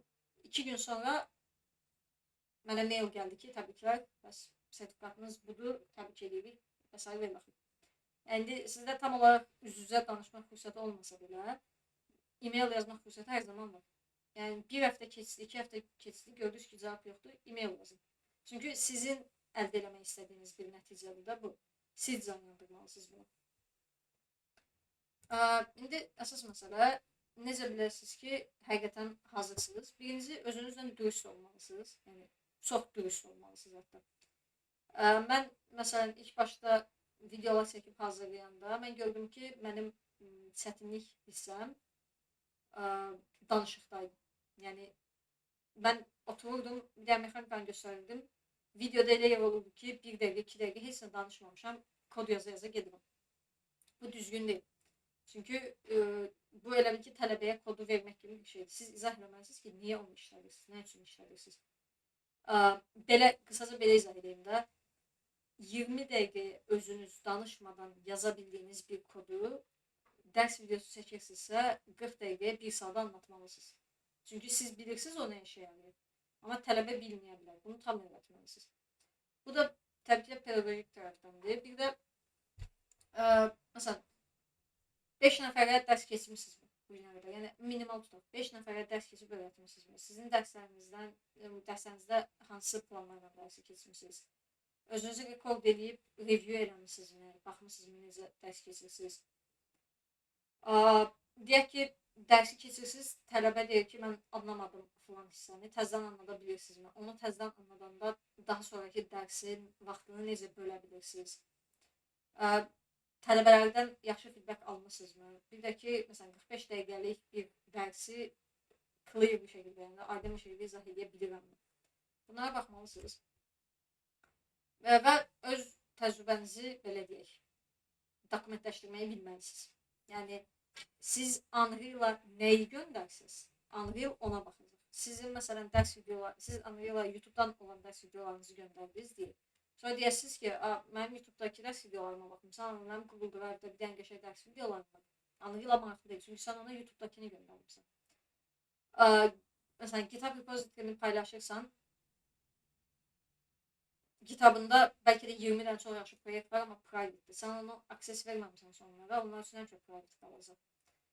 Referans kontaktlarının olması çox yaxşı bir şeydir. Ki, referans kontaktlar yaxşıdır olması, amma vacib deyil. Yəni, mütləq şəkildə referans kontaktlarınızın olmasına ehtiyac yoxdur. Teaching demoda da çalışın ki, sevdiyiniz bir mövzu seçin. Çünki sevdiyiniz bir mövzunu daha yaxşı izah edə bilərsiniz. Çünki özünüz daha yaxşı anlamışsınız. Einstein'in bir söz var, deyir ki, özünüz bir şeyi yaxşı anlada bilmirsinizsə, deməli siz hələ onu anlamamışsınız. Bu da yəni eyni məntiqdir. Sizin anlamadığınız, tam dərindən bilmədiyiniz bir mövzunu siz heç kimə öyrədə bilməzsiniz. Və bu hissə həqiqətən make or break moment deyilən bir anlayışdır. Yəni burada elədiyiniz səhv daha fataldır və sizə daha çox zarar verəcək. Vaxt limitinə fikir verin. Əksər vaxtı Epic Games istəyir ki, sizin YouTube-a qoyduğunuz videolar 30 dəqiqədən 45 dəqiqə arasında olsun. Bu da nə üçündür? Siz 2 saatlıq video qoyanda tələbə onun gələcək 15 dəqiqəsindən alırsa, sonra sıxılacaq, gedəcək. Çünki 2 saatlıq videonun hələ 15 dəqiqəsinə baxıb heç nə öyrənmir. Yavaş-yavaş öyrənir. Bir də var ki, 45 dəqiqəlik videonu açır, 30 dəqiqəlik videonu açır, 15 dəqiqəsindən gəlir. Deyir ki, videonun yarısına qədər çox az bir şey öyrəndim. Deməli, videonun bir digər yarısında da yenə nəsə öyrənə bilərəm. Bir də ki, 2 saatlıq videonu oturub dayanmadan izləməklə 30 dəqiqəlik videonu izləmək arasında fərq var. 30 dəqiqəlik videonu yemək yəndə də izləyə bilər adam. Həmişə nəzərinizdə saxlayın ki, sizin tələbələriniz qarışıq bilik səviyyələrinə malik olacaq. Yəni, biri Unreal-da blueprintləri çox yaxşı biləcək, biri landscape çox yaxşı biləcək. Siz dərsə hamısı üçün keçməlisiniz. Həmişə çalışın, dayanın, fasilə verin dərsin ortasında. Məsələn, 10 dəqiqə danışın, biraz dayanın, sonra soruşun ki, sualınız varmı, sualınız nədir? Ya da ən başdan deyin ki, məsələn, mən slaydı başlayandan başda dediyim kimi, yəni, nə vaxt sualınız olsa, açın mikrofonu və sual verin, gözləmin. Və həmişə təbii ki də gözlənilməyənə hazır olun. Gözlənilməyənə hazır olmaq da təbii ki təcrübə ilə bağlı bir şeydir. Məsələn, mən şəxsi təcrübədən belə danışım. Mən landscape-i keçirdim. Ağacları statik mesh kimi qoymaqdansa, landscape-də foliage kimi qoymağı anlattım. Tələbələrimdən bir qayıtdı, dedi ki, ağac kimi qoyuruq, yəni statik mesh kimi qoyuruq. Deməli, biz bununla nəsə interaksiya qura bilərik də, ya da blueprint kimi qoya bilərik, interaksiya qura bilərik. Foliage kimi qoyanda eləyə bilmirik, hamısı bir aktor kimi gedir. Necə eləyə bilərik ki, həm bu qədər optimiz olsun, həm bu qədər yaxşı olsun. Yəni, belə suallar sizə çox gələcək. Yəni, hələ də həqiqətən maraqlanan tələbələriniz varsa, bu sualları illaki verəcəklər. Sualı bilmirsinizsə, bu normaldır. Yəni, hər şeyi tam bilmək zorunda deyilsiniz. Ona görə mən bu yazmışam ki, yaxşı sualdır, qoy mən bununla bağlı düşünüm. Yəni, heç vaxt deməyin ki, bilirdim, unutdum. Yəni, müəllim olaraq özünüzü pis olmasın, günün vəziyyətinə qoyursunuz. Ümumiyyətlə, elmdə dürüstlük prinsipi var. Yəni, bacardığınız qədər dürüst olun. Bir şey bilmirsinizsə, bilmədiyinizi deyin. Yəni, eyib deyil bu. Ama gedin sonra onu öyrənin. Əsas məsələ odur. Deyək ki, müraciət elədiniz, videoları çəkdiniz, YouTube'a qoydunuz, təsdiqi aldınız. Nə olur? Yəni hər şey, bütün proses qutarandan sonra siz sertifikatınızı alırsınız. Profiliniz Unreal Authorized Instructor kimi mütləq şəkildə düzəldilir. Hansı ki sizə link verirlər, oradan görürsünüz. Unreal Authorized Instructor'ın Slack resurslarına, yəni Epic Games'in sizə verə biləcəyi hər şeyi əliniz çatır, bir sözlə. Profesional materiallarda bəzənizi istifadə edə bilərsiniz. Bəzən limitasiyalar var, bunu ona görə saxlamışam. Tam ağartmamışam. Profesional materiallarınızı üstünə öz logonuzu qoymadan qabaq Epic Games yoxlamaq istəyir. Əgər yoxlamadan materialınız keçmirsə, Epic Games qadağan edir. Xüsusilə o materialda işlətməyi. Ya sizə deyir ki, get bu materialı təzədən düzəlt gətir. Ya da deyir ki, ümumiyyətlə işlətmə bilir. Və bəzən bu yaşanır. Epic Games sizə özü müraciət edir ki, məsələn, belə bir event var. Bunun üçün sən hazırlaş, dərs hazırlaş və keç. Əlbəttə ki, imtina edə bilərsiniz, amma niyə imtina edəsiniz? Tövsiyə olunan bir şey deyil. Deyək ki, keçə bilmədiniz, təkrar lazımdır. Birincisi, Epic Games sizə qəşəng detallı bir məlumat verir. Nəyə görə keçmədiniz? Verməyibsə, siz e-mail yazıb təzədən detallı məlumatı istəyin. Qəşəng bir list verir sizə ki, hansı sahələrdə siz bal itirdiniz. Çünki orada bir dənə bal şkalası var. O bal şkalasından baxıb görə bilirsiniz ki, məsələn, mənim ilk müraciətimdə bal şkalasında sadəcə Unreal-da keçdiyim üçün balım kəsilmişdi. Yəni, məsələn, prezentasiyalardan göstərə bilərdim, əlavə resurslardan göstərə bilərdim. Mən ikinci dəfə müraciət edəndə, videolar çəkəndə çalışırdım ki, bacardığım qədər hər şeydən istifadə edim. Məsələn, o da kömək elədi ki, mən daha yüksək bal alım, ikinci ilimdə gümüşdən qızıla keçim. Təzədən müraciət eləməyin bir problemi yoxdur. Mən tanıdığım bəzi Unreal Authorized Instructorlar var ki, onlar 2 dəfə müraciət edib, 3 dəfə müraciət edib, sonra alıblar. Normaldır. Və çalışın ki, verilən feedback-i çox diqqətdən qulaq asın. Çünki o adamlar Epic'in education timidir və yəni buğdadılar da, yəni industriyada buğdadılar. Yəni o adamların verdiyi hər feedback sizin üçün çox önəmlidir. Və özünüzə 3-6 aylıq bir dənə improvement plan qurun. Çünki onsuz da siz bir dəfə belə deyək, müraciətiniz ləğv olmuşsa, yəni sizə sertifikat verilməsə, 6 ay ərzində müraciət edə bilmirsiniz. Müraciət eləsəniz belə müraciətiniz avtomatik imtina edilir. Ona görə çalışın və 6 ay vaxt. Çalışın ki, həqiqətən hazır olanda müraciət edin ki, səhvliklə 6 ay daha geriyə düşməsiniz.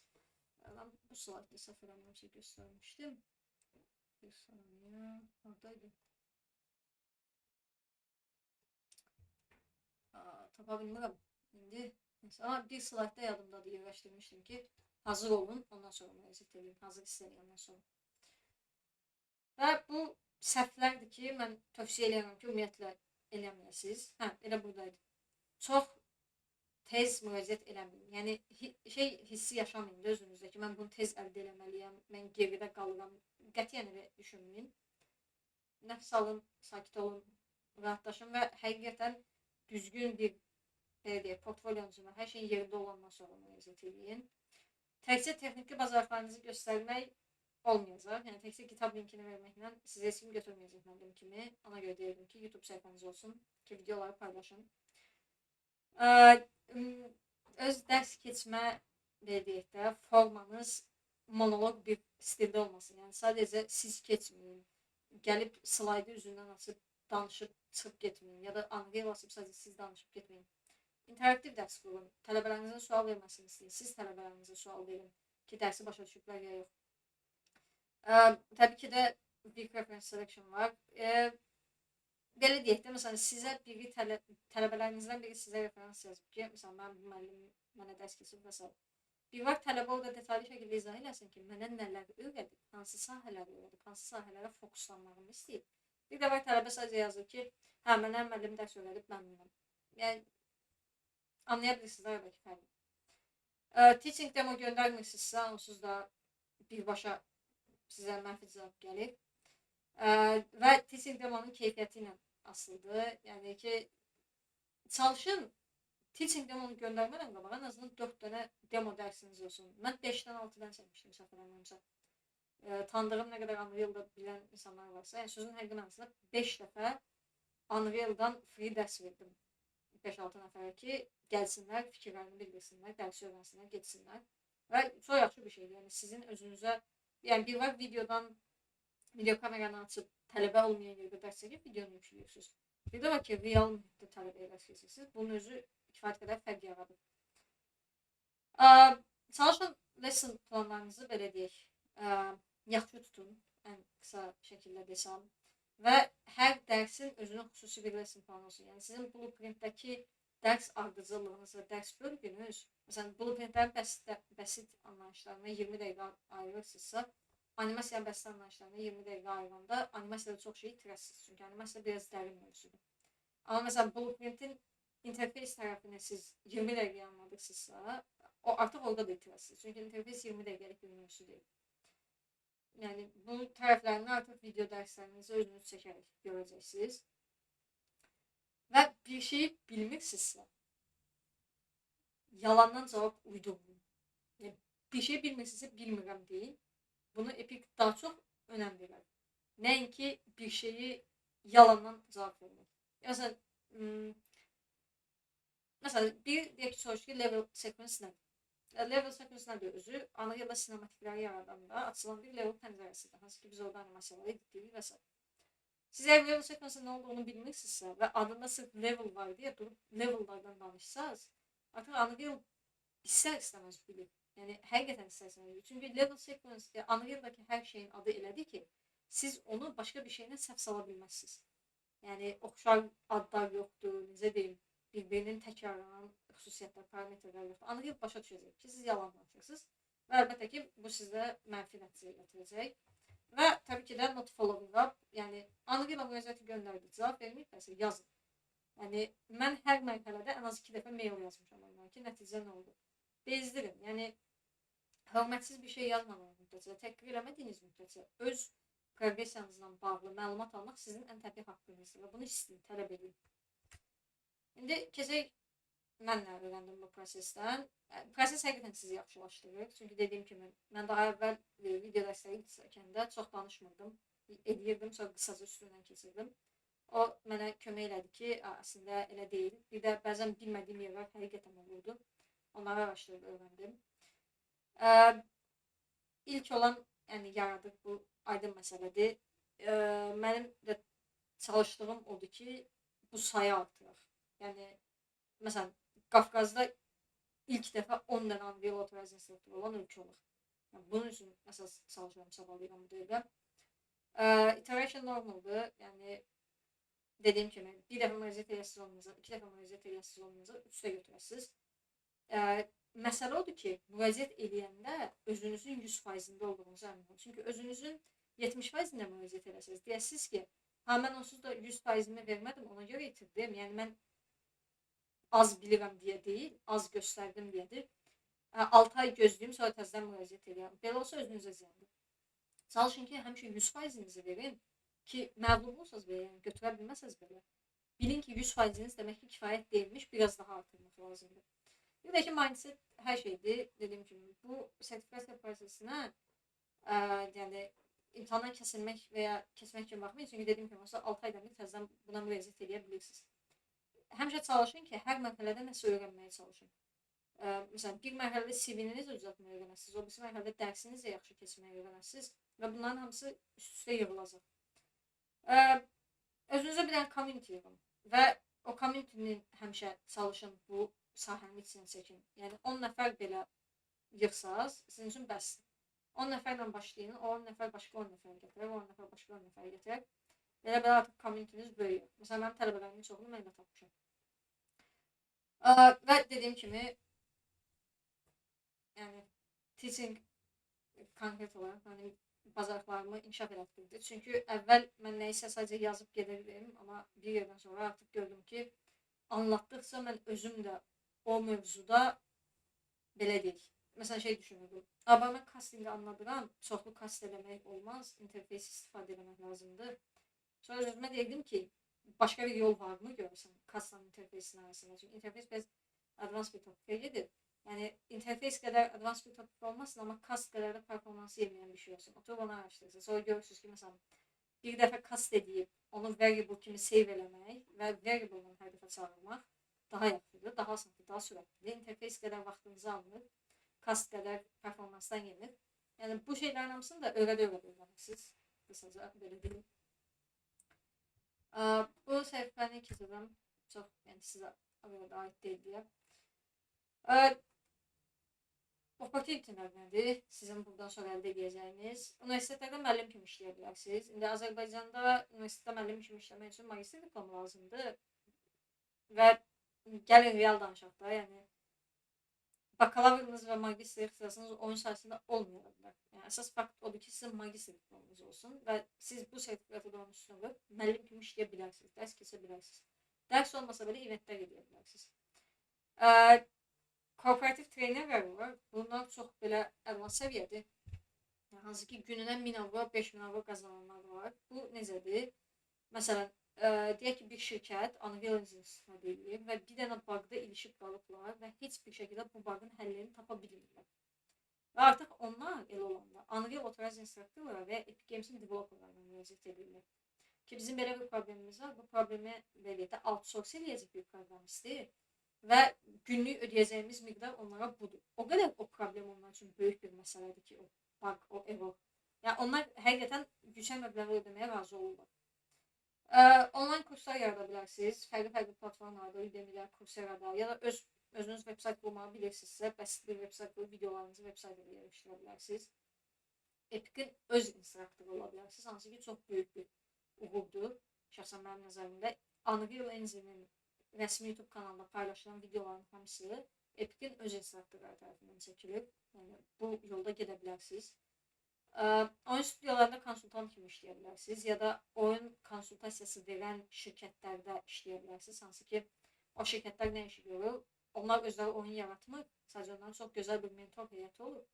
Və digər şirkətlər onlara pul ödür ki, gəl mənə konsultasiya ver bu sahədə. Curriculum develop ola bilərsiniz. Hansı ki, öz curriculumlarınızı develop edib məktəblərə ya da nə bilim, kurslara bunu sata bilərsiniz. Çünki müəllif hüququ deyilən bir şey var da. Sizin kurikulumda əgər xüsusi spesifik bir şey varsa və o həqiqətən oyun ya da ümumiyyətlə Unreal sayəsində kiməsə nəyisə öyrədəcəksə, siz bunu yaxşı bir qiymətə sata bilərsiniz. Bu da təxmini, yəni ümumi bir eləyəcək, qlobal bazarın ümumi ortalamasını götürərək yazmışam. Proyektdən proyektə dəyişərək, məsələn, kurikulum developmentına 3000-dən 20.000-ə qədər dedim kimi, bütün dünyaya görə baxın, yəni təkcə Azərbaycana görə baxmayın. Universitetlərdə kontraktla işləyə bilərsiniz, sadə 50 avro, 150 avro arası ya da xarici bir universitetdən remote şəkildə bunu eləyə bilərsiniz. Corporate workshoplar eləyə bilərsiniz, özünüz kurs yarada bilərsiniz. Məsələn, tələbə başına 10 avrodan tutun, 10 dollardan tutun, 20 dollara qədər artıq o veriyətə, range'i siz özünüz qoyarsınız. Ya da tutoring eləyə bilərsiniz, artıq bu dəvət qiymət daha böyükdür, yəni özünüz one-on-one tələbələrlə məşğul olub, onların problemlərini həll edə bilərsiniz, öyrədə bilərsiniz. Və özünüzə bir dənə community qurun. Online başlayın, yəni məcbur deyil rəsmi başlayasınız. Məsələn, Unreal Engine Discord-dan gedin. Redditdə belə bir, bunu elə kopyalayıb atsanız, səfərləməmsə açılmalıdır. LinkedIn qruplarına girin. Yəni, bacardığınız qədər həm özünüz sual verin, həm suallara cavab verin ki, sizi tanıyan adamların sayını artırın. Content düzəldin. Məsələn, Twitter'da ya da X artıq necə adlandırırsınız, ikisini də yazmışam. Orada qəşəng topiklər var oyunla bağlı. Məsələn, Blocktober deyilən bir hashtag var. Hər oktyabrda level designerlar ya da ümumiyyətlə game developerlar öz yaratdıqları blokat levelləri paylaşırlar. Məsələn, qoşulun o eventlərə, özünüz də paylaşın, düzəldin. Lokalda özünüzü inkişaf elətdirin. Məsələn, 5 nəfər belə olsa, ayda bir dənə event edin. Online edin, heç bir yeri tutmağa, pul ödəməyə ehtiyacınız da yoxdur. Bir dənə mövzu seçin, bu mövzu barədə event deyin. 5 nəfər gəlsin, 6 nəfər gəlsin, fərqi yoxdur. Əsas odur ki, kimsə gəlsin, öyrənsin, siz də öyrənin. Məktəblərə gedin, universitetlərə gedin. Məsələn, deyin ki, mən bir dənə workshop keçmək istəyirəm. Universitetdən ödəniş eləməsin də, universitet mənə lazım deyil, amma universitet mənə bir dənə otaq versin, bir də tələbələri yıxsın, bəs edin. Eventləri dediyim kimi, artıq biraz daha böyük eventləri, məsələn, bazarsızsa game jamlar edin ya da game jam eləyən şirkətlər tanıyırsınızsa o şirkətlərlə gedin işləyin. Daha sonra da regionala keçin. Başlayın region ölkələrində. Məsələn, mən Gürcüstanda Unreal Engine-dən fəaliyyət göstərən çoxlu proqramist tanıyıram. Əksəriyyətlə də dostam demək olar ki. Məsələn, bunun yaxşı tərəfi nədir?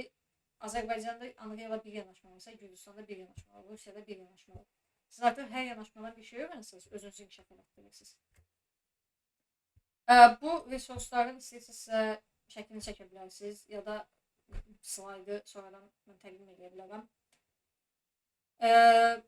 Epic'in özünün rəsmi resursları var, hansı ki çox yaxşıdır və keyfiyyətlidir. Bunların hamısını eləyə bilərsiniz, istifadə edə bilərsiniz. Məsələn, GDC-nin öz YouTube kanalına baxa bilərsiniz, Unreal Fest talklarına baxa bilərsiniz. Epic'in proqramistlərinin və müəllimlərinin GDC-dəki talklarına da baxın. Onlar da çox yaxşıdır, tövsiyə edirəm. Və yəni bunlar YouTube-da pulsuz olan şeylərdir də. Yemək yeyəndə belə oturub baxa biləcəyiniz şey. Texniki buklar, yəni kitabları oxuyun. Məsələn, inkişaf etdirməli olduğunuz bir sahə vardır, deyək ki, PCC-dir. Birinci YouTube-da videolarına baxın, başlayın biraz edin, sonra kitabını alın, tapın. Başlayın o kitabı dərindən oxumağa, daha dərin məlumatlar əldə edin. Pedagojik resurslardan da, məsələn, The Art of Explanation mən sevdiyimdir. Yəni, pedagojik fəaliyyəti çox yaxşı izah edir və sizin müəllim olaraq bir şeyi anladanda pedagog kimi baxmanızın önəmini vurğulayır aslında orada.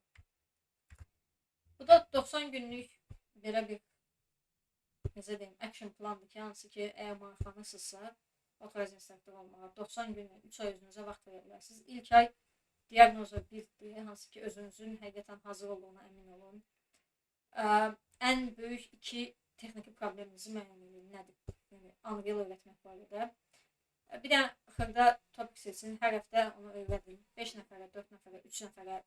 Adam yoxdursa video kameranı açsın, çəkin YouTube-a qoyun. Daha çox adam YouTube-dan baxsın. Portfolyonuzu səliqəyə salın. Unreal Engine Discord-una qoşulun. Ən azı 3-4 dənə suala cavab verməyə çalışın hər həftə. Bu dediyim kimi, yəni mövzu orada sizin, sizi aktiv görsələr, sizə sertifikat daha tez verəcəklər deyil. Bunlar sizə kömək olan şeylərdir, sizin özünüzə. Hər dəfə yeni şeylər öyrənəsiniz. İkinci ay daha çox Create və Practice hissəsinə baxın. Rekordlara aktiv şəkildə başlayın. 20 dəqiqə. Hər gün 20 dəqiqə özünüzü rekord edəsiniz, onsa fərqi özünüz görəsiniz. 2 dənə yeni proyektin dokumentasiyasını işləyin. Məsələn, puzzle oyun düzəltmək istəyirsiniz deyək, topdan bir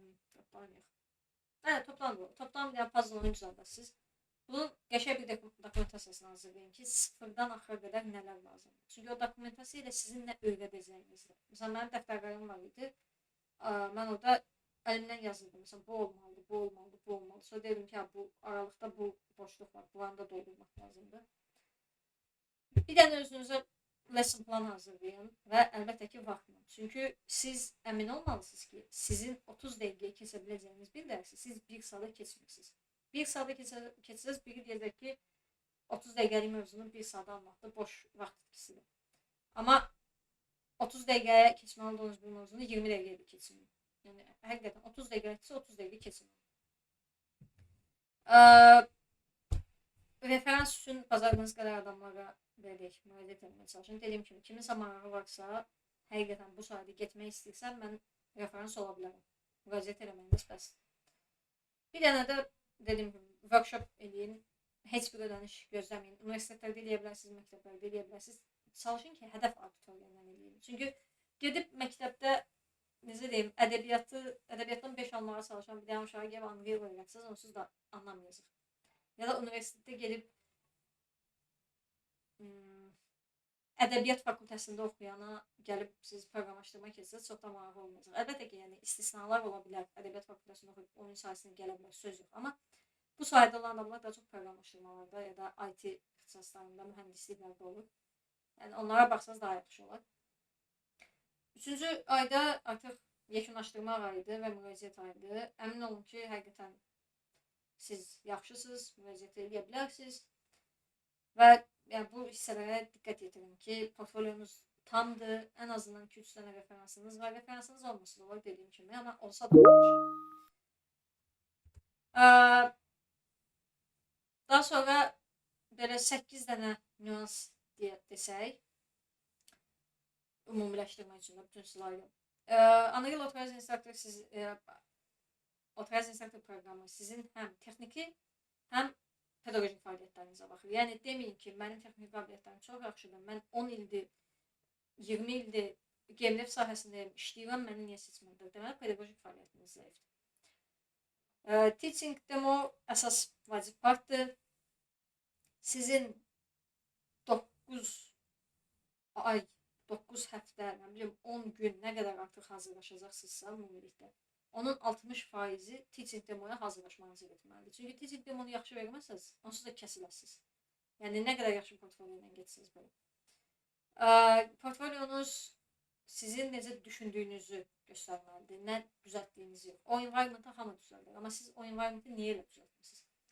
Environment-ı niyə manual yığmamışsınız, PCG ilə yığmışsınız? Environment-ı düzəldəndə niyə LOD yox, NNIT üstünlük vermişsiniz? Bunları göstərməlisiniz.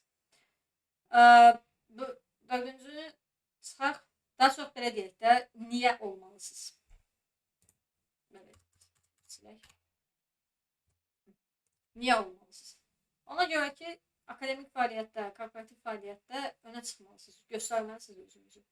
Həm özünüzü sübut eləməlisiniz, həm dövlətdə göstərməlisiniz ki, mənim kimi bir insan var, bu sahəni inkişaf elətdirə biləcək. Həm də Epic Games'in özünü sübut eləməlisiniz. 90 gün məşğul olun, dediyim kimi aktiv şəkildə 90 gün öz üstünüzdə məşğul olsanız, həqiqətən bacara bilməyəcəyiniz bir şey deyil. Android Authorized Instructor community istəyir, çox adam gəlsin. Yəni dediyim kimi, kimsə burada həqiqətən bundan maraqlanırsa, yazsın mənə, əlimdən gələn şey kömək edəcəm. Suallarınız varsa verin, feedback verin, layihələriniz varsa göndərin, baxın. Başqalarını da dəvət edeyim, oturaq bir yerdə baxaq.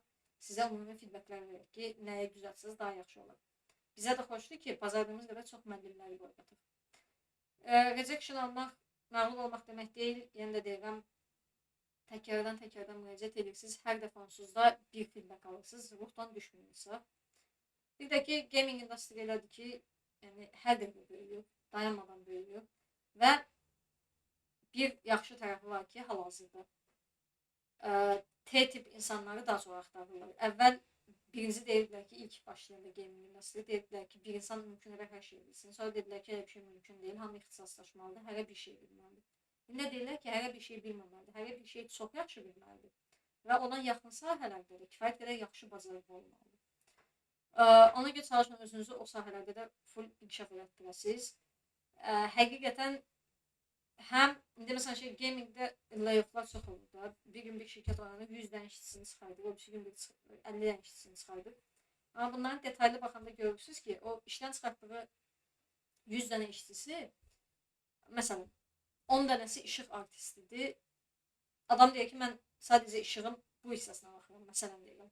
Ya da 100 dənə işçi çıxardır, deyir. Onun içində bir dənə işıq artist var. Qaydır deyir ki, mən ancaq işıq artistəm, mən orada səhnədəki meşin yerini dəyişmərəm. Biri məsələn level dizaynerdir, deyir, mənim işim level dizayndır, mən durub optimizasiyaya baxmaram. Yəni, çalışın belə olmayın. Yəni, öz sahəniz, bazarınız qədər yaxşı bilin, kənar sahələrdən də məlumatınız olsun. Bu, həmişə sizi qabağa atır. Belə. Dinlədiyiniz üçün təşəkkürlər. Dediyim kimi, industri dayanmadan böyüyür. Suallarınız varsa buyurun verin. Sonradan da yaza bilərsiniz. Suallarınızla bağlı məlumat verə bilərsiniz. Və çalışın həmişə teaching demoya fokus olun. Çünki yekunda sizi qabağa atacaq şey sizin teaching demonuzdur. Belə. Sual varmı?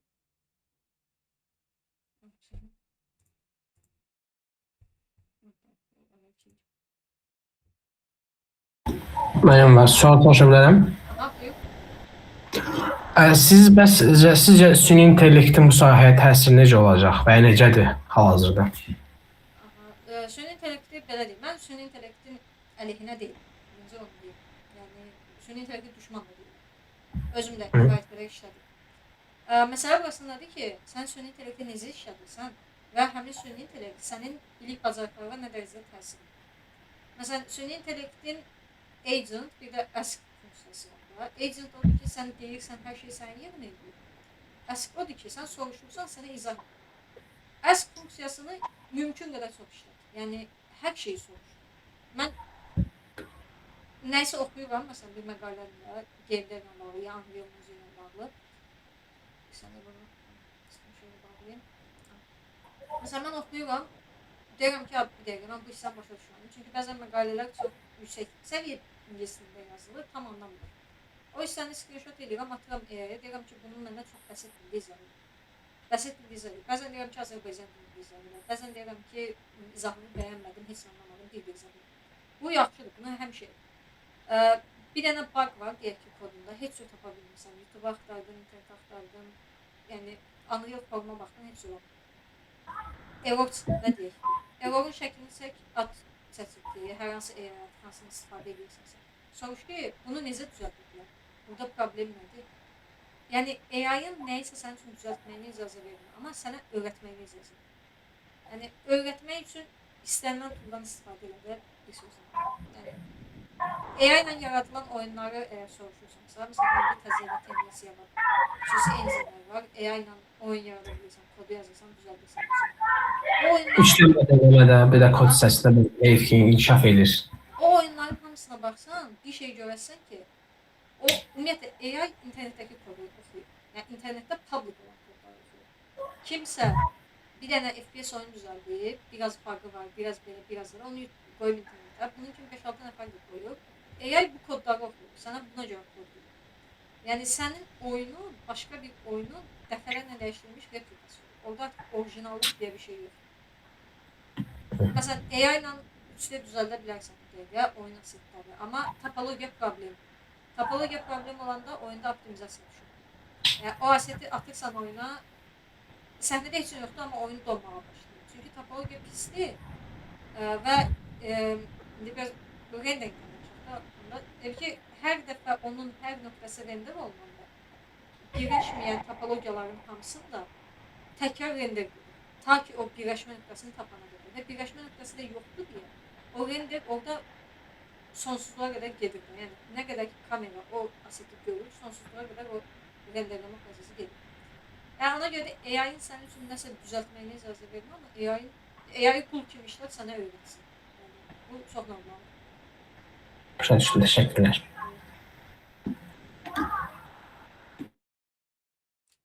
Başqa sual varmı? Kimsə yazsa görüm.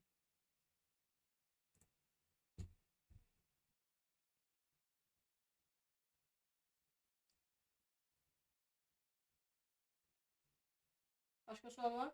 Yoxsa yekunlaşdıraq? Yoxsa 2 saat tamamlayın. Yox deyəsən. Slaydı istəsəz GamePass-la əlaqəyə keçə bilərsiniz. Yəni slaydı onlardan göndərim sizə. Ya ilə buradan mail götürə bilsəz indi meeting tutarmadan qabaq.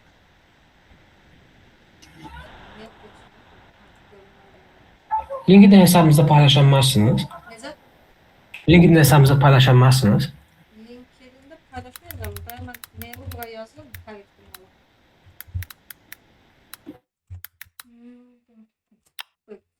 valla. Lazım olsa mail yaza bilərsən. Kimsə istəsə göndərə bilər onu. Burada dediyim kimi, kimsə həqiqətən bu sahədə getmək istəyirsə və fikir gətirirsə, mənə müraciət eləsin. Məsələn, Yusif yazmışlar ondan qabaq ki, müraciət eləmək istəyir, yaş məsələsinə ehtiyat edib.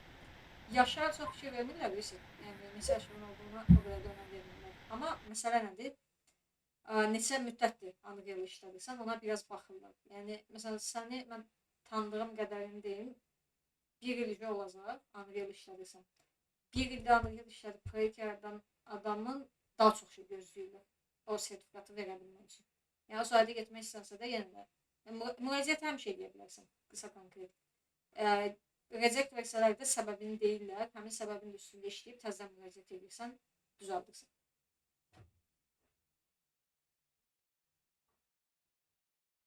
Başqa sualı yoxdur deyəsən, onda yekunlaşdıraq. Sağ olun. Görüşənə. Sağ olun.